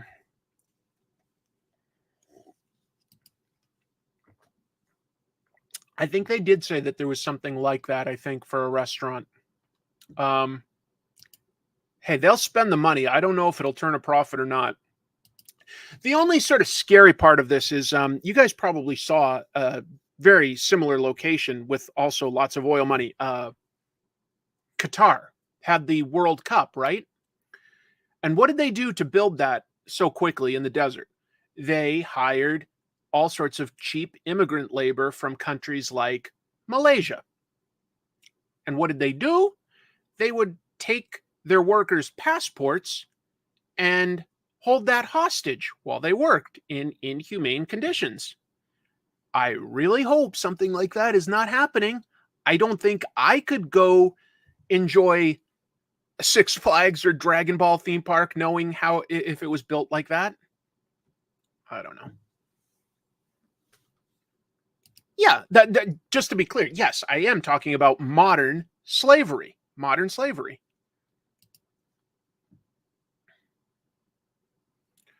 Well, they got them from there too. They got them from all over. But I know that like Malaysia, Pakistan, you mentioned Malta. I think that some of the sort of more poor countries in Europe, like maybe Bulgaria and Moldova, had a lot of people go and work there. It was not nice. I hope they don't do that here. I don't know. I don't know. It's just bonkers to me. They have more money than they need. Because, like, obviously, something like this should be built in Japan first. But no, it's being built in Saudi Arabia. Speaking of manga stuff, this is the last piece of news. But this is a little positive, I think. The One Piece author has announced a break. Good. mangaka do not take enough breaks. But Eiichiro Oda posted that he's going to take a 3-week hiatus after today's chapter 1111 comes out. It comes out in today's weekly Shonen Jump. That caps his Egghead saga. Basically, he mentions in his post, and this is translated by these folks here, but this is what Eiichiro Oda posted with his little sketches. He posted, "Hey, I'm taking my health more seriously after seeing that Dragon Ball creator Akira Toriyama suddenly dropped dead. So I'm trying to take my health more seriously. I'm going to take a break." Good. They should do more of that. They should do more of that. Look up the city of Neom. I don't know that. Not the Vincent Price Egghead from the old 1960s Batman show. No. Too many chapters. Well, I don't know. I don't think it would keep going if people didn't love it. I'm glad he's taking a break. Good. Oda has type 1 diabetes and gout. I'm happy he's taking a break, and I'm not even a One Piece fan. Yeah, I want him to take more time off. I want him to take more time off.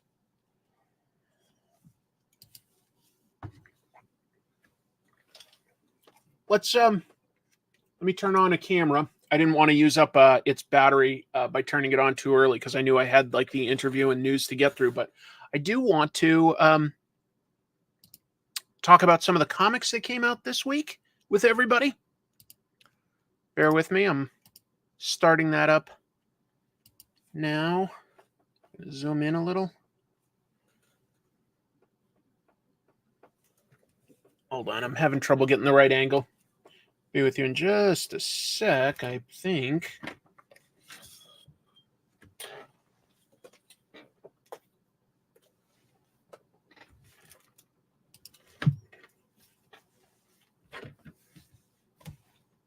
We're getting there.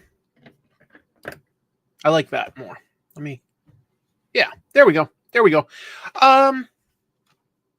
Yeah, that was such a pleasant surprise last week. The Batman Dylan Dog comic was fantastic. Such clever dialogue.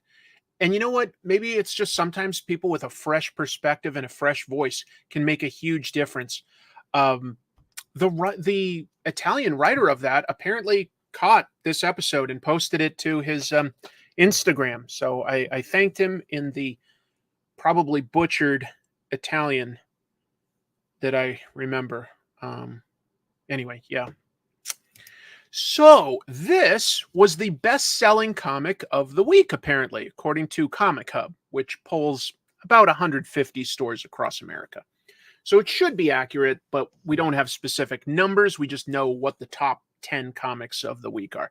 But Cobra Commander is set in this new Energon universe, and this is a cool take on it. It's funny, it's sci-fi, but it's also kind of darker than you'd expect out of G.I. Joe. There's a twist in this. This guy, we don't know him, but he's been guarding Cobra Commander for Cobra Law. And there's a reveal of who he is in this. But we also get in this episode to know more about the Dreadnoks, this version of the Dreadnoks. And they are mean. It's a good take. Yeah. Yes, it's dark. It's not necessarily funny, but it's not so dark that I'd call it bleak or nihilistic. I've really enjoyed it more than I expected to. Considering I was not a fan of the Cobra Law idea in the cartoon or the toys. Didn't care for that. I'm not against how Joshua Williamson has re-envisioned that. I'm not against it. Yeah, I didn't think he was Grunt, to be clear. He called him a Grunt, and I was like, he can't mean Grunt from G.I. Joe. But yeah, did some people think that was what I meant? I'm sorry if I gave that impression. I'm trying not to give away who Cobra Commander's bodyguard is, but I do want to point out that Andrea Milana is a really good artist, and this is this is as good as any of the G.I. Joe books we've gotten for art. The Larry Hama continuity is separate from the Energon Universe continuity, and that has Chris Moneyham, and he's fantastic. But so is Andrea Milana and Tom Riley on Duke. It's so impressive, the quality of artists that they got. But yeah, the Dreadnoks try to torture Cobra Commander. Well, they do. They capture Cobra Commander because he's slipped his guard. He didn't want to like be followed by his guard, but he did get captured by these Dreadnoks, and they do torture him. And I'll say, as slimy as Cobra Commander can be, he does take quite a beating. He does take quite a beating, and he doesn't like sort of give up or anything. So since he's the protagonist, we do sort of find ourselves liking him a little bit, because within the context of this story, he's going up against scummier villains, and he's also rebelling against a weird cult. Okay, so there are aspects that we can get behind him within this story. It's good. What else can I say? Nothing else without just recapping it, but I think that this art is really strong. I think that they do a great job at, Andrea does a great job giving us some expressive characters with gesture that like really tells us something about this. Like the way, this seems subtle, but like the way Xandar here is walking away, he's storming off, frustrated. I get that. I get that body language. I get that, like, within the context, it helps to read the story, but Buzzer here, we start, like, Cobra Commander he's a good judge of personality and characters and stuff like that. And he can tell that Buzzer to a degree is faking being a biker. And that's actually somewhat canonical to the description of Buzzer, that he was really well educated before falling in with a biker gang. So anyway, there's some good stuff in this. That's cool. The voices from the show are good voices.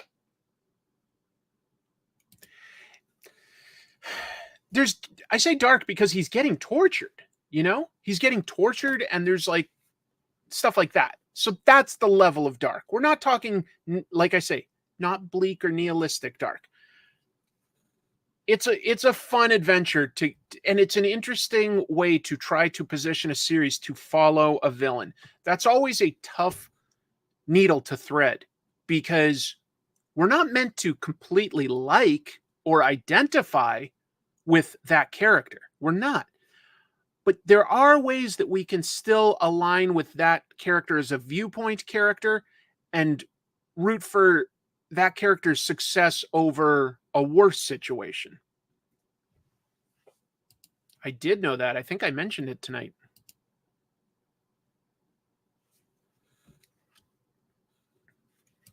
I love the Dreadnoks. They're a great sort of sub-team within the G.I. Joe world. Great.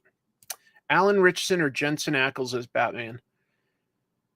Alan Ritchson probably physically would be a little better, and he could definitely do it, but I think I'd go with Jensen Ackles. I think he'd add like something like a little humorous to it, and I like Jensen Ackles. And he's got a great voice for it. Folks, if you're not reading The Holy Roller, this issue 5, is probably the funniest one yet, okay? This is, again, Andy Samberg, Rick Remender, and Joe Troman created this character who grew up a Jewish kid in this small town, went off to do who knows what, but he, wasted his time and stuff. He's come back to his town, and it's basically been taken over by neo-Nazis. But he's stolen money from some of these guys and forced his genius friend to make him a suit of armor and trick bowling balls. Okay, it's funny.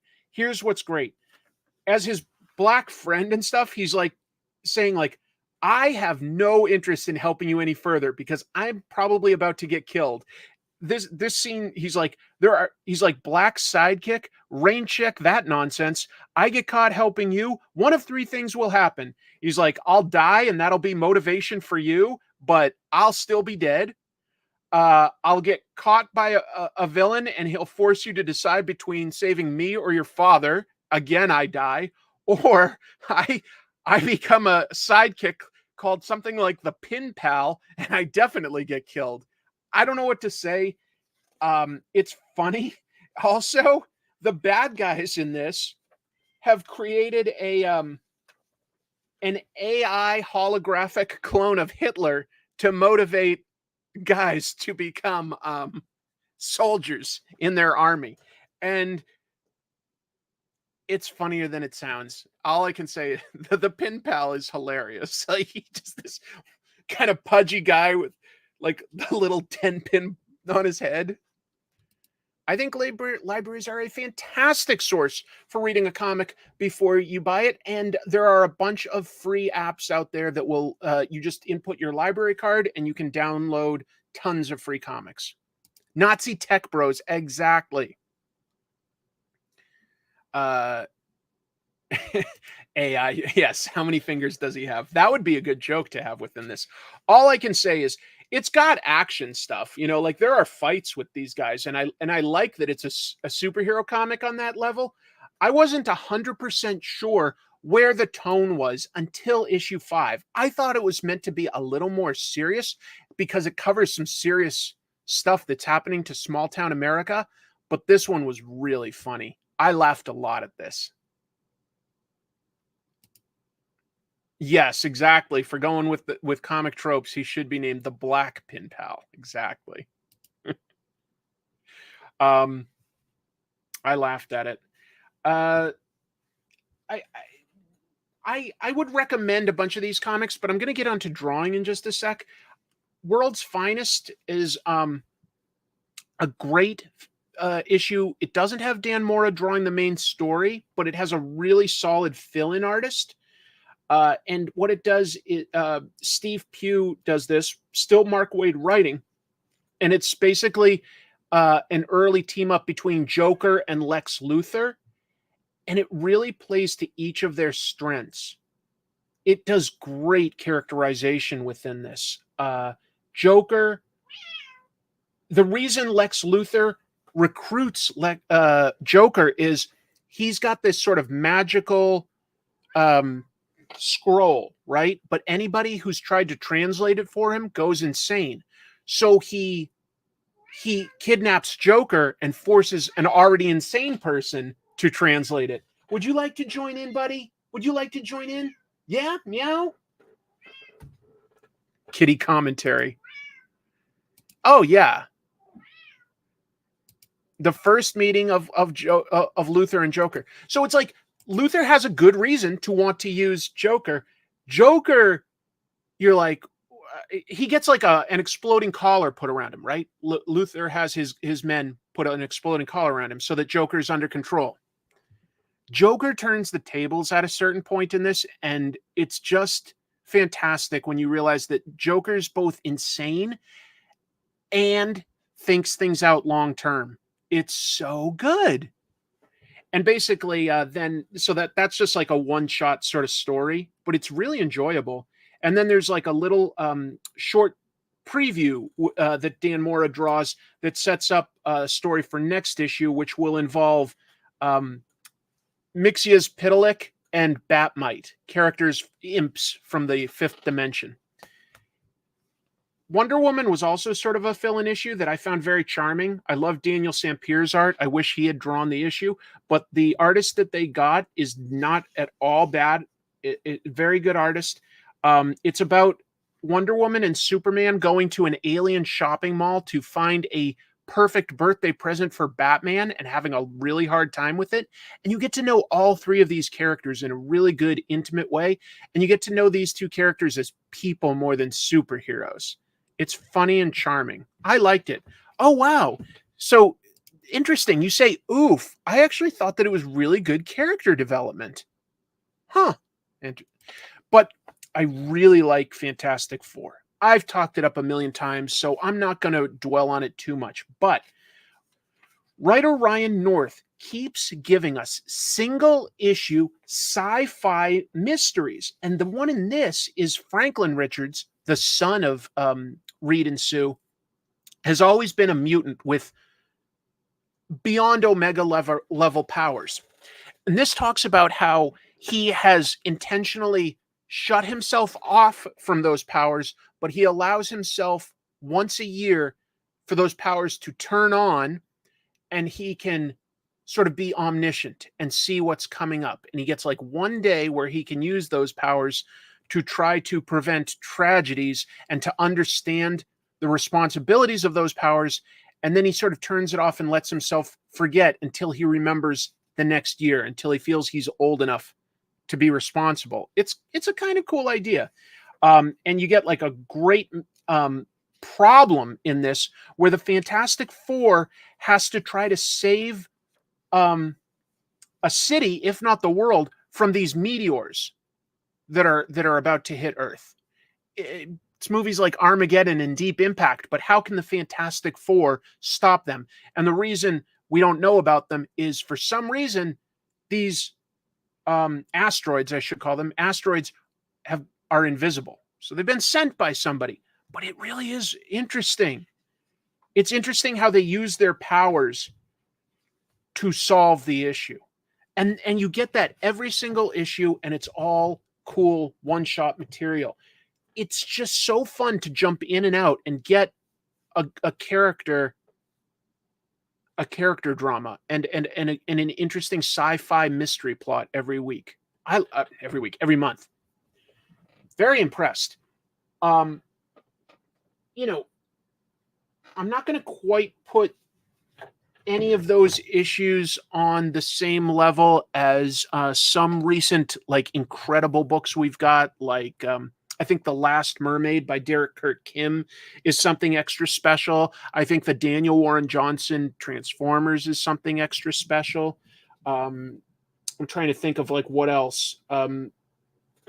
There's a couple other things that I've really, really talked up, but those are still some good comics that I would recommend. Really would recommend. I think that Ryan North has an excellent chance of going down as having a very memorable run on Fantastic Four. He's up to 18 issues, which is nothing to sneeze at. I think we need to get a little more history, but yeah, it's getting there. It's getting there. Kong loves his power glove. It's so bad. All right.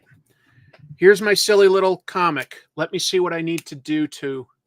I'm going to zoom this out a little, actually. I'm going to ink some of this, but I sketched out the basis of what I think is a funny comic strip. We'll see if you agree. What's better, warm or cool? Yeah, Batman Dylan Dog was one I really, really was impressed with recently. All right.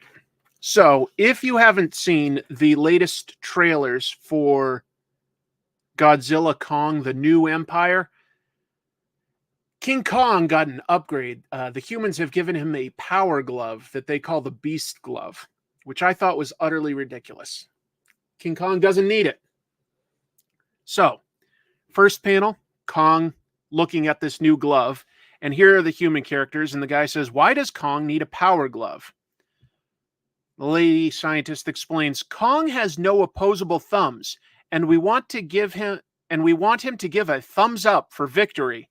And then the power glove like breaks his non-opposable thumb so that it's giving a thumbs up. It just says crack, and I'll have him screaming. Going to bed? What? Now I'm going to draw. This is the most important part of the show.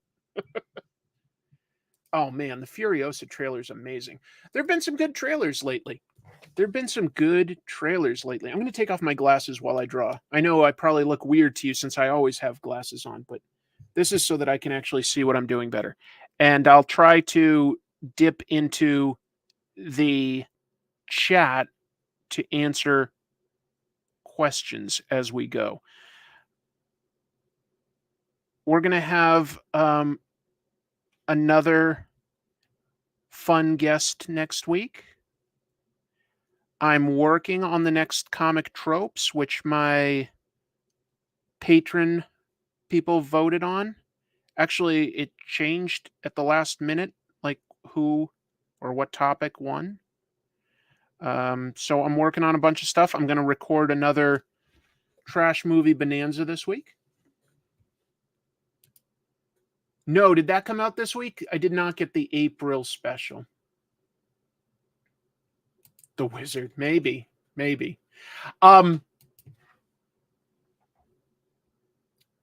Speaking of comics that came out this week that I didn't get, did anybody in the chat pick up the Nacelverse issue 0 with, like the characters like Biker Mice from Mars and Sectars all being in a shared universe? Did anybody get that?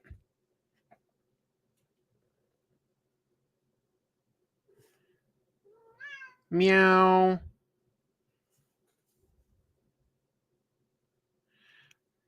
Because that was one I did not get. I am a little curious about it. Not curious enough to go too far out of my way for, though.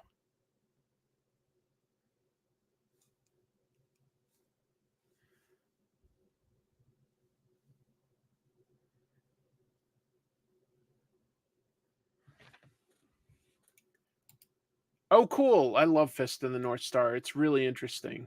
Pre-ordered, but haven't read it. Got it. Interesting. Didn't read it yet, Kevin. Very curious to see what that is. I just don't know what to make of something like that.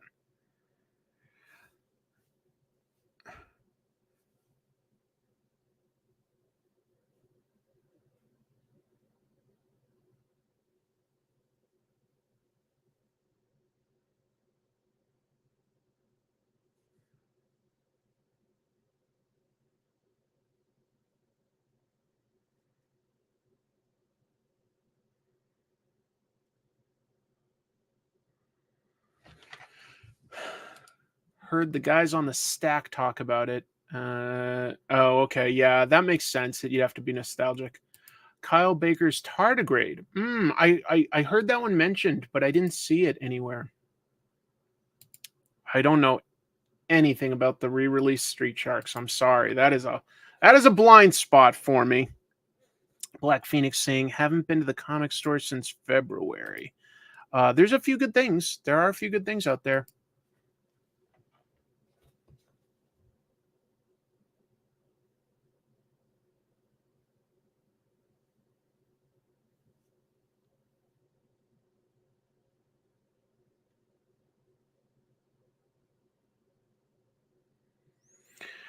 I'm not really going for super accurate likeness on this.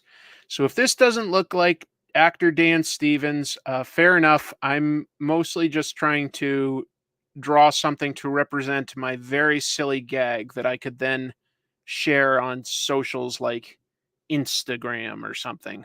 And maybe get, as an artist, you sort of hope for like, wow, but you'll settle for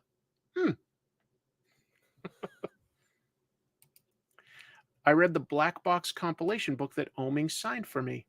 Well, guess who's the guest next week, folks? Try and make a guess. This may sound like a very stupid question. I'm sure it won't. Can someone get into the comic book industry as a writer without being an illustration artist? You don't have to be an artist to be a writer. Yeah. All the time. Happens all the time.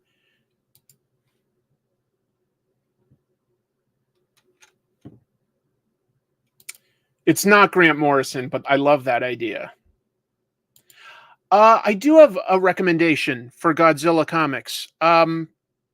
James Stokoe did one called The Half Century War. Really cool Godzilla comic. No, not Alan Moore either. You guys definitely are thinking of some impressive names there. No. Michael Avon Oming has agreed to drop by this time next week or at the beginning.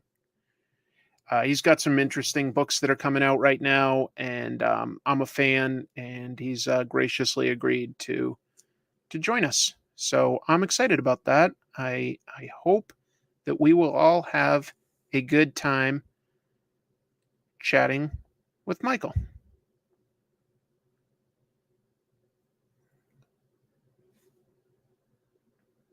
He's got some interesting books that are out and that are coming out. Or did I already say that?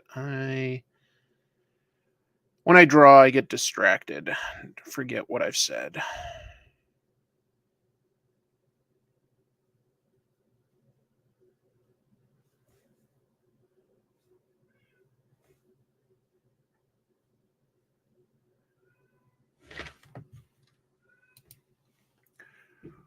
Oh, yeah.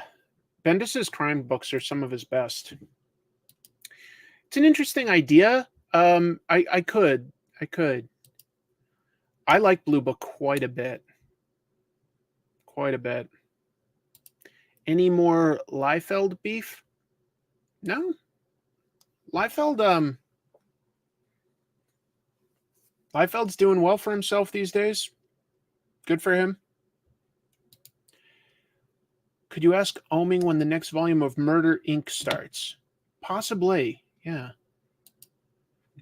I don't know. I don't know Matt Wagner. I don't think I have friends in common, but comics is a small world, so it might be possible, and I would find that interesting. I would find it interesting to talk to Matt Wagner. Very impressed with a lot of what he's done, so yeah.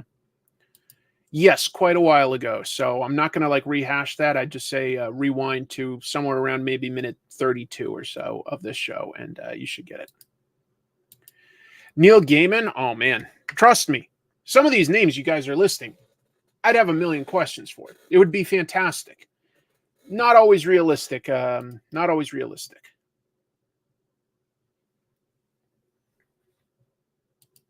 Nick. Hey, folks, look, Nick Barucci from our lovely Diamond.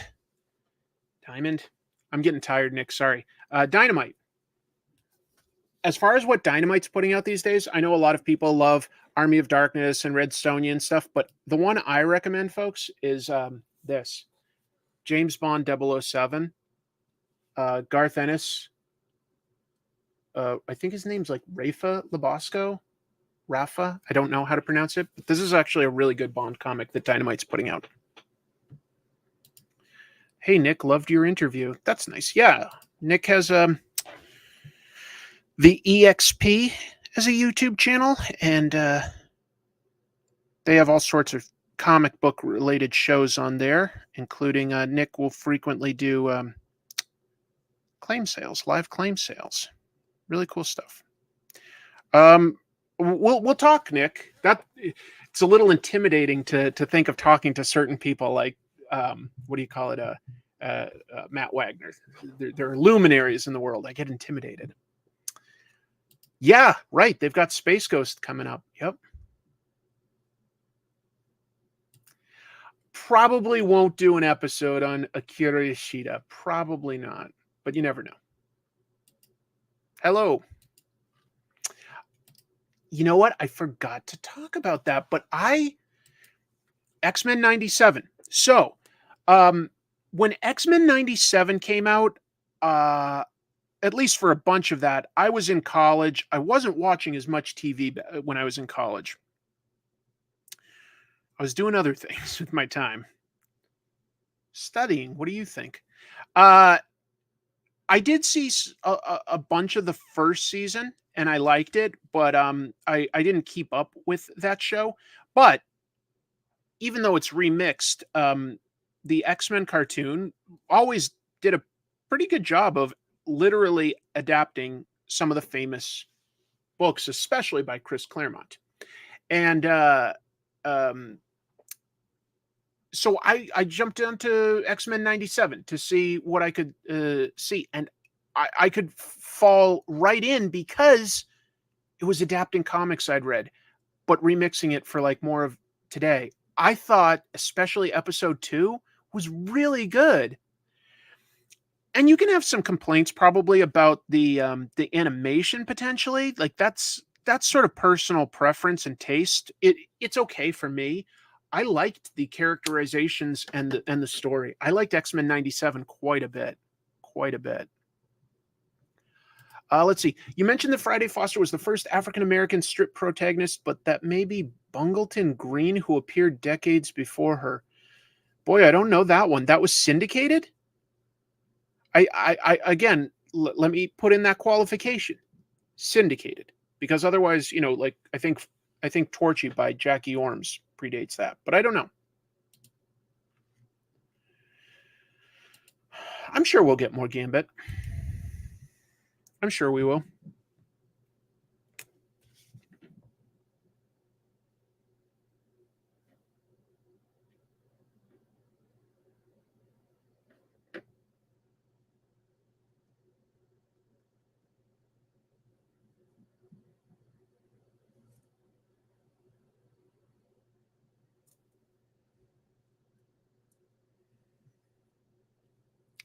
Just doing a lot of like fine little marks here. So if I get a little quieter, I am not trying to ignore anybody, just back and forth between sort of reading the chat and drawing.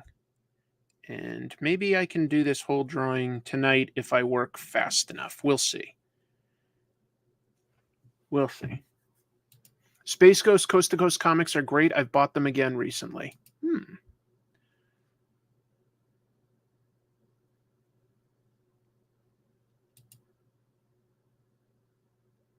What do you mean syndicated in the Chicago Defender? That doesn't sound like it would be syndicated if it's in one newspaper. Syndicated means it's in like all the newspapers across the country, not just one newspaper. Does that make sense? Or I don't know Bungleton Green. Let me look it up. I'll just make sure that I'm speaking accurately when I talk about Friday Foster. Maybe I'm not. I don't know Bungleton Green. Bungleton Green. 1934. Okay, that's pretty darn early. That I'll say that. Let's see here. Jay Jackson was the artist. It's been many years.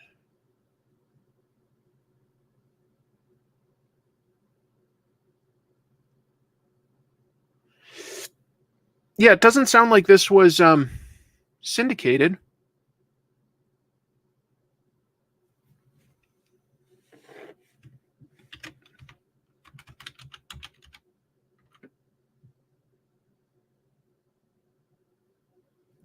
Yeah, he did a comic I see that had like black characters. So yes, that is before, but I'm talking about syndicated where it reached a much wider audience. Yeah, it was just published. Probably about like 10 minutes or so, I don't know.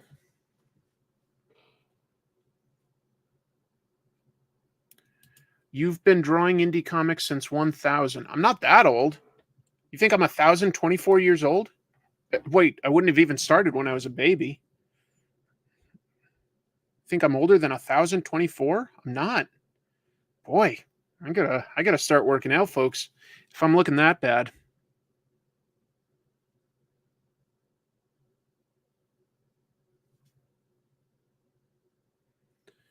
Wow. Thanks for dropping in, Nick. If you're still here, I appreciate it. Always nice to have nice words. I look all right for being over 1000. I look all right. There's a few people my age that look a little better, just to be clear. Few. Just having fun. Don't pay me no never mind.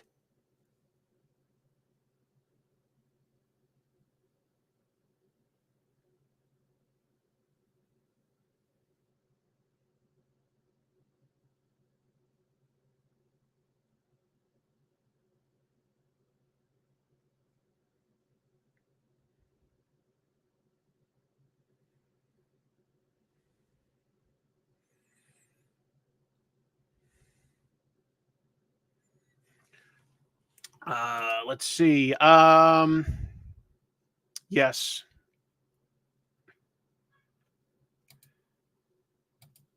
called the Wally says that Bungleton Green is the first black superhero. That's possible. That's definitely possible. The first Thanksgiving wasn't as much fun as you'd think. Hi, do you want to be on the show? Because if not, silence. Ha ha.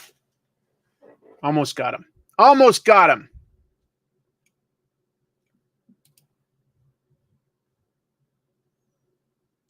How dare you? Dolly Parton's no older than 20 or 30 years old.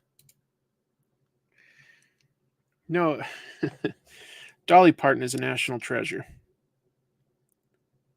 Some people just seem like inherently nice, good people, and I just get that impression from Dolly Parton. I could be wrong, but I just get a good vibe from her. Do you know that she secretly was one of the producers of Buffy the Vampire Slayer, the show, through her production company, but didn't want to take any credit? She didn't want to draw focus away from what the show was.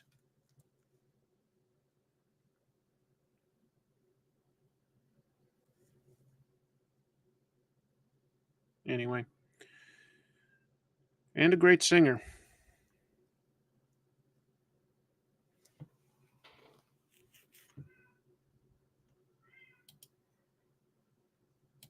You're not a fan of even Jolene though? Something like that? I mean, it's pretty fantastic. I mean, I can't claim that I'm the world's biggest Dolly Parton fan. I've never gone to see her in concert or anything, but yeah. But she has some bangers, man. That's all. I don't know. I respect her. For me specifically, I'd say respect is probably a more accurate way to describe Dolly than anything else. But yeah, I respect Dolly Parton a lot. She seems like a good person. Does a lot for charities.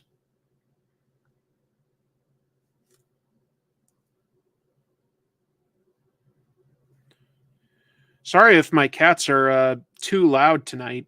They are definitely wound up.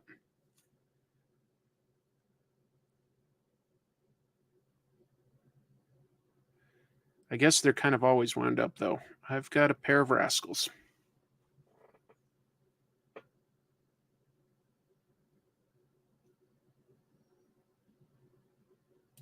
Yeah, I understand. It's a pretty crummy way for me to end tonight's show, letting cats just meow so loud. I do know. I trust me, I feel terrible about it.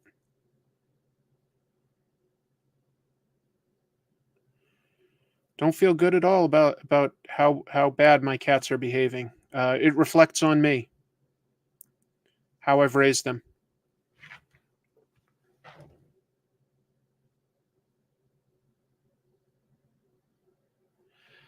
I'd be a terrible hand letterer. I just don't like how I do letters, but it's still fun to do. I think I'm okay at digitally lettering with things like Adobe Illustrator, but I could never do it by hand. Though I don't think there's a whole lot of artists that do lettering by hand anymore, minus a few cartoonists that do the lettering themselves while they draw.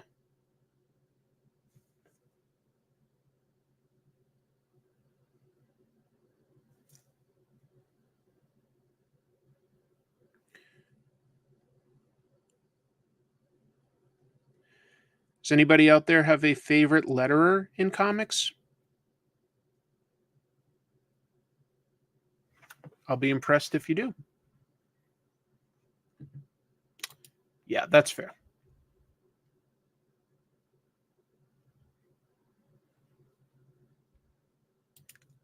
Tom Orzechowski's a very good one. Very good one. No question. I definitely remember noticing lettering sort of for the first time on 90s X-Men.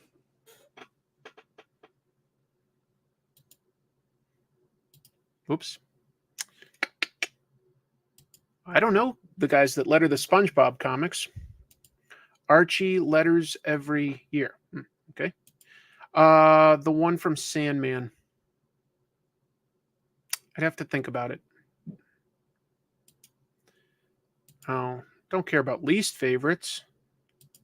John Workman has created so many cool fonts. Yeah, Todd Klein. I think a lot of us have to respect. Like Todd Klein did a lot to innovate with digital stuff. Yep, Nate Picos, no question. Chris Eliopoulos, very fun, very fun. Yep. Nobody going to mention Hassan, but that's okay. I'm doing okay. Doing okay. Hanging in there. I have fun doing this stuff with you folks. I really do.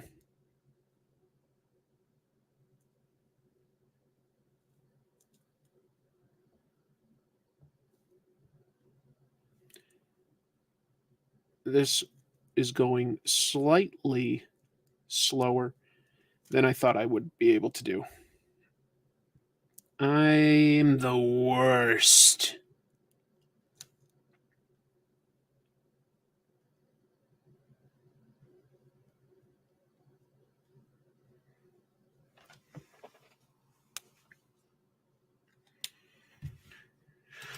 Yes, was looking for that. Yep. Dave Gibbons. Charles Armstrong pioneered a lot of comics lettering techniques on Prince Valiant, didn't he? It rings a bell, but nothing that I can pull forward and say with confidence. Joe Rosen, Gaspar Saladino, sure.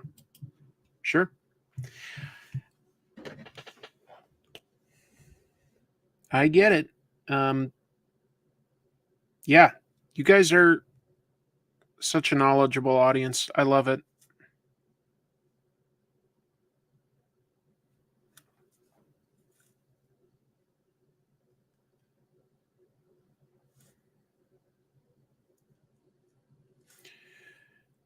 I'm just doing this sort of quick and dirty so that it's done. But hopefully it's still legible.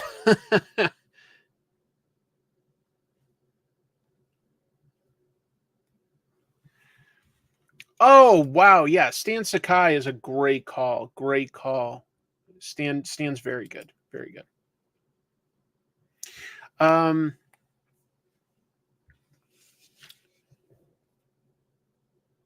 Anybody seen any good movies lately? I saw Ghostbusters and it was fine. But I also saw a cool one that I would strongly recommend if you like horror. And of course, that's not everybody I know. But I saw Late Night with the Devil, and the premise is that it's a supposedly live late night talk show from Halloween of 1977. And the host, suffering in the ratings, decides to have on some spiritualists, including supposedly a girl who's possessed by a demon, and things get creepy as it goes on and bug nuts insane by the end. I really liked it. It stars David Dastmalchian, who's been in all sorts of comic book properties over the years. So, and writes comics. Night of the Creeps is kind of fun. Yeah, Night of the Creeps is fun. Saw the Furiosa trailer roughly 1,000 times. I hope it's good. But I've never been disappointed by George Miller. Yeah, Dune 2 was very good. Very good.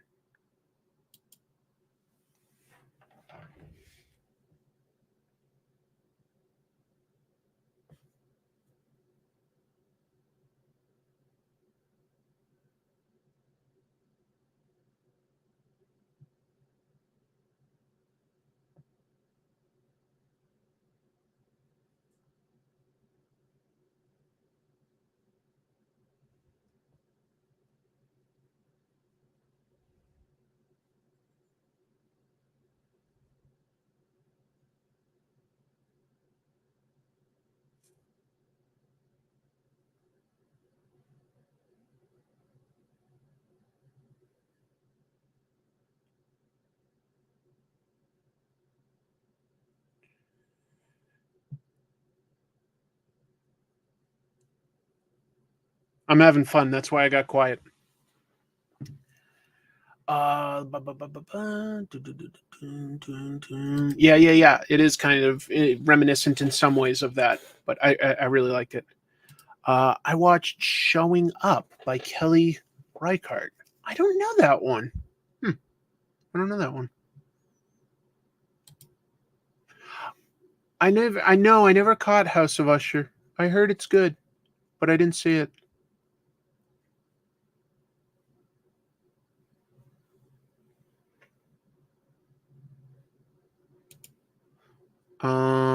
Yeah. No, he didn't peak at Happy Feet because then Fury Road came out after that. Fury Road is incredible.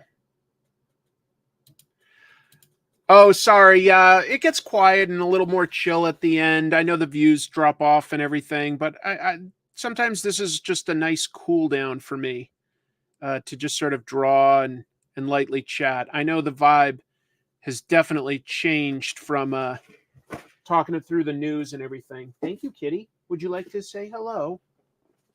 I gotcha. This time I gotcha.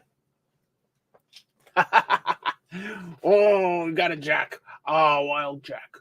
Am I being too loud for you? My buddy. My buddy. I love animals. He's purring.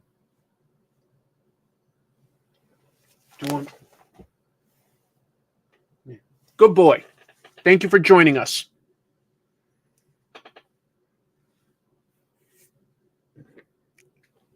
Oh, now he heard his sister, and so he's running right back upstairs to play with her.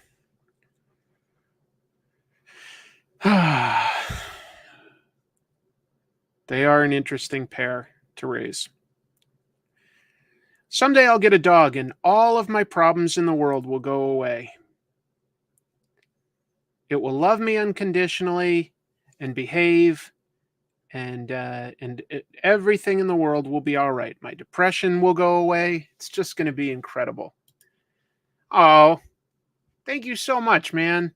Wow, I appreciate that. You've been watching stuff on Comic Tropes and stuff since really early on. I appreciate having you around. C. Kim Craig K is a talented artist in his own right, tattoo artist and comics maker. I think it's fair to say. Yep. Get the zoomies on cam. I wish I could.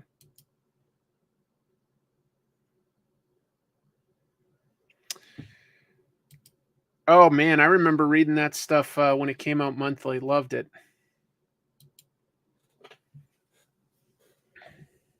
Loved that stuff. Well, thanks for joining me tonight, folks. I was not looking forward to talking about some of the more serious news, but I was looking forward to like talking to our guest and chatting with all of you and talking about some of the more fun news of the week. It's just, I knew it was going to be a weird episode, but I didn't want to ignore anything either. I don't know. It's tough sometimes deciding to do a show that covers a little bit of everything within the world of comics. It's not always fun and games, but I don't want to dwell on it. I want to focus mostly on the positive. I won't ignore bad stuff, but I want to focus on the positives. There's a lot of good in the world. There's a lot of great comics coming out.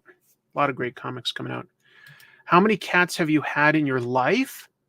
Well, I mean, like, you know, my family had cats. So there were cats that my parents had before I was even born that I grew up with. So that would have been one. If I count those, 1, 2, 3, 4, 5, 6,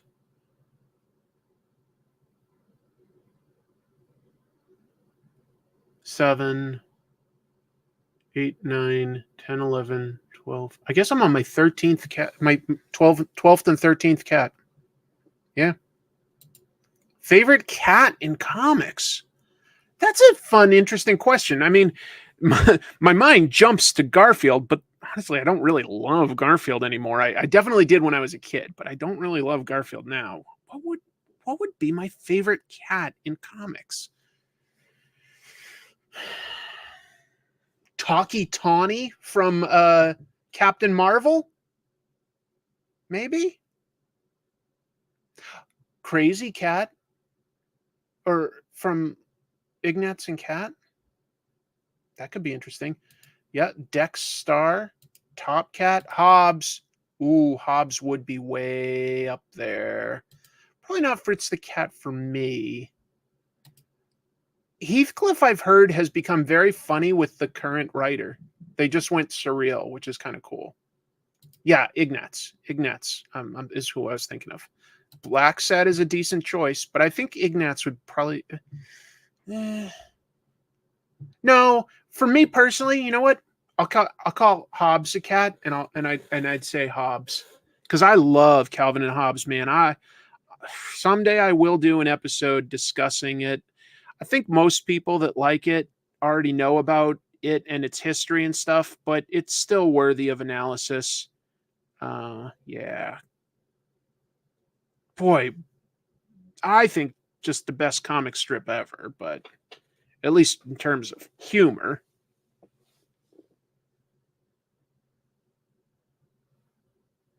At least in terms of humor, I'd go with that. And I don't say that lightly, because there's a lot of other comics that I love. But boy, Calvin and Hobbes just really nailed it. Really, really nailed it.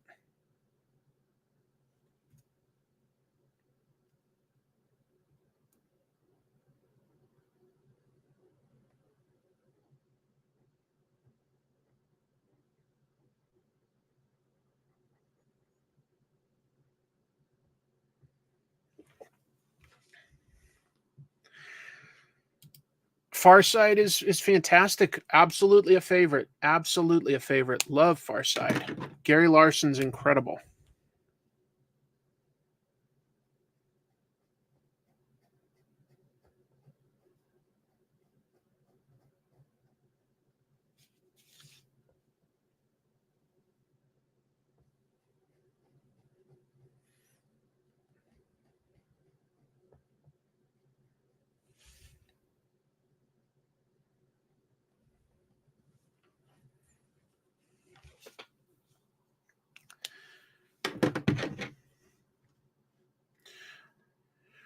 Wow, I'm coming up on 2 hours 30 minutes, huh? I was really hoping I could just somehow like bang through this 3-panel strip in one episode and have that done before the movie came out, but I will need to wrap it up soon. So I'll probably finish drawing this offline, but I'll do a little bit more. But yeah. I gotta have dinner and I gotta work on comic tropes. There's a lot to do on it. Always.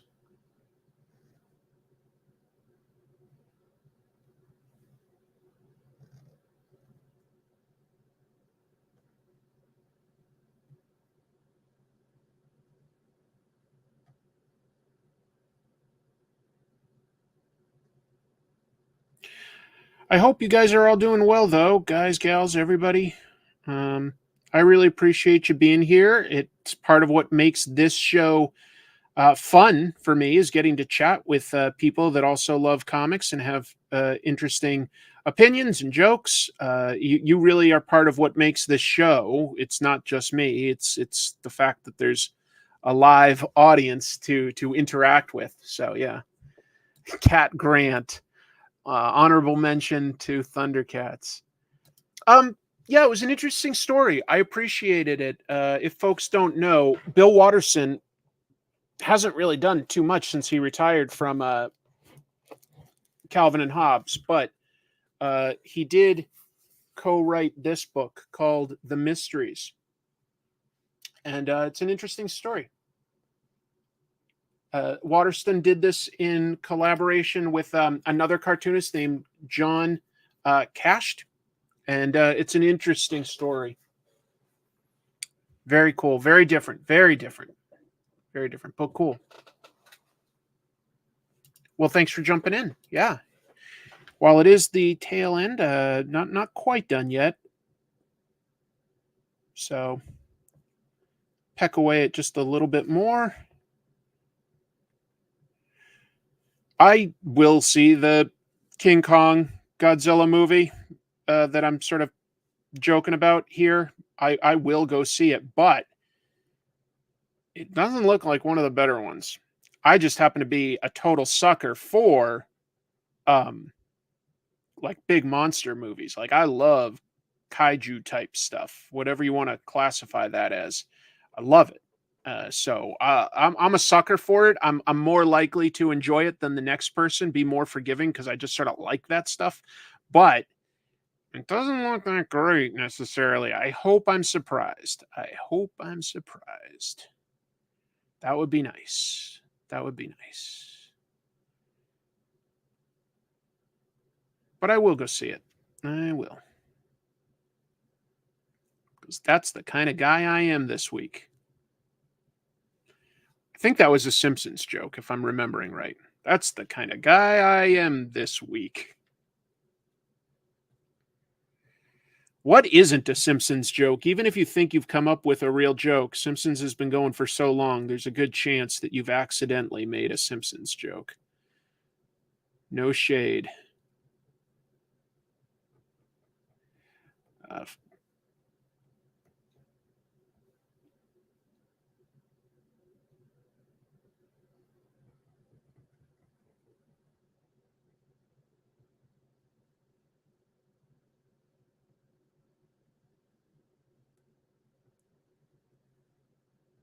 I know what to ask as a sort of a it's Kong 3 Gojira just cameo in it.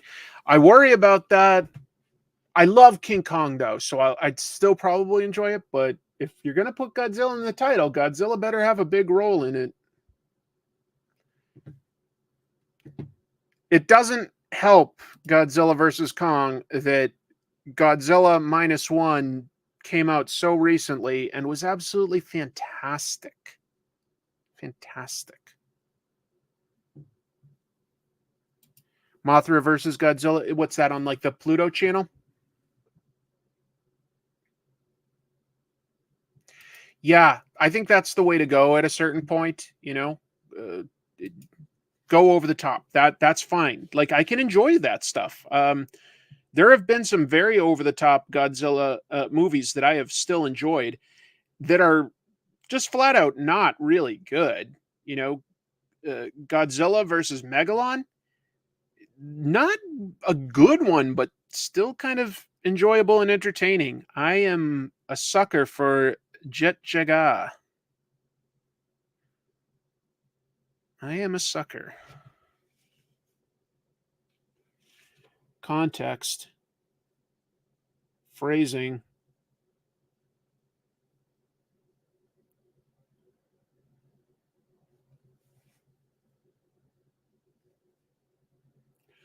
Jet Jaga. Jet Jaga. Punch, punch, punch. If you don't know what I'm talking about, Godzilla vs. Megalon features a gigantic robot called Jet Jaguar that has his own theme song. Yeah.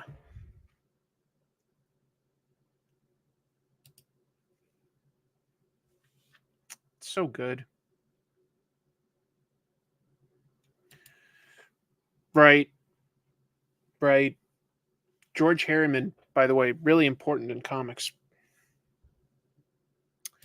Yeah, Godzilla Jr. There's Godzilla Jr., there's Manila, there's Minya. Well, no, that's the same one. There's Gadzuki. There's been so many baby Godzillas. I'm afraid we're gonna get baby Kong in this. Ay. Okay. I have listened to MF Doom. Yeah. Bang Bang Bravern is amazing right now. I don't know that one. But I think that that's about all I'm going to be able to knock out for right now. I'd love to do more, but there's just too much other stuff that I got to do, and I've already gone pretty long on this. Got to have some dinner with my wife. Bangohan ni Tsuma. 2005, was that the Peter Jackson one? It was an okay remake. There were some parts of it that I liked with the characters, and a few of the special effects were excellent, and a couple of them were quite wonky. Anyway. Yeah, it is a bit long. I didn't hate that, but didn't need to be that long. Anyway, yeah, I'm going to call it, folks. I'll try to finish this in my own time and upload it to socials. So feel free to look up comic tropes on things like Instagram and such. Where are my glasses so that I can look normal? And it was great talking with all of you. I had a good night. And yeah, just take care. And we will see you next week. And with any luck, I'll be able to get the next comic tropes up before this next one. Oh my goodness, my cat's going crazy. So okay, I'm gonna come feed you. Wow, double salute to you, but to the cat, a different kind of salute. Take care, everybody.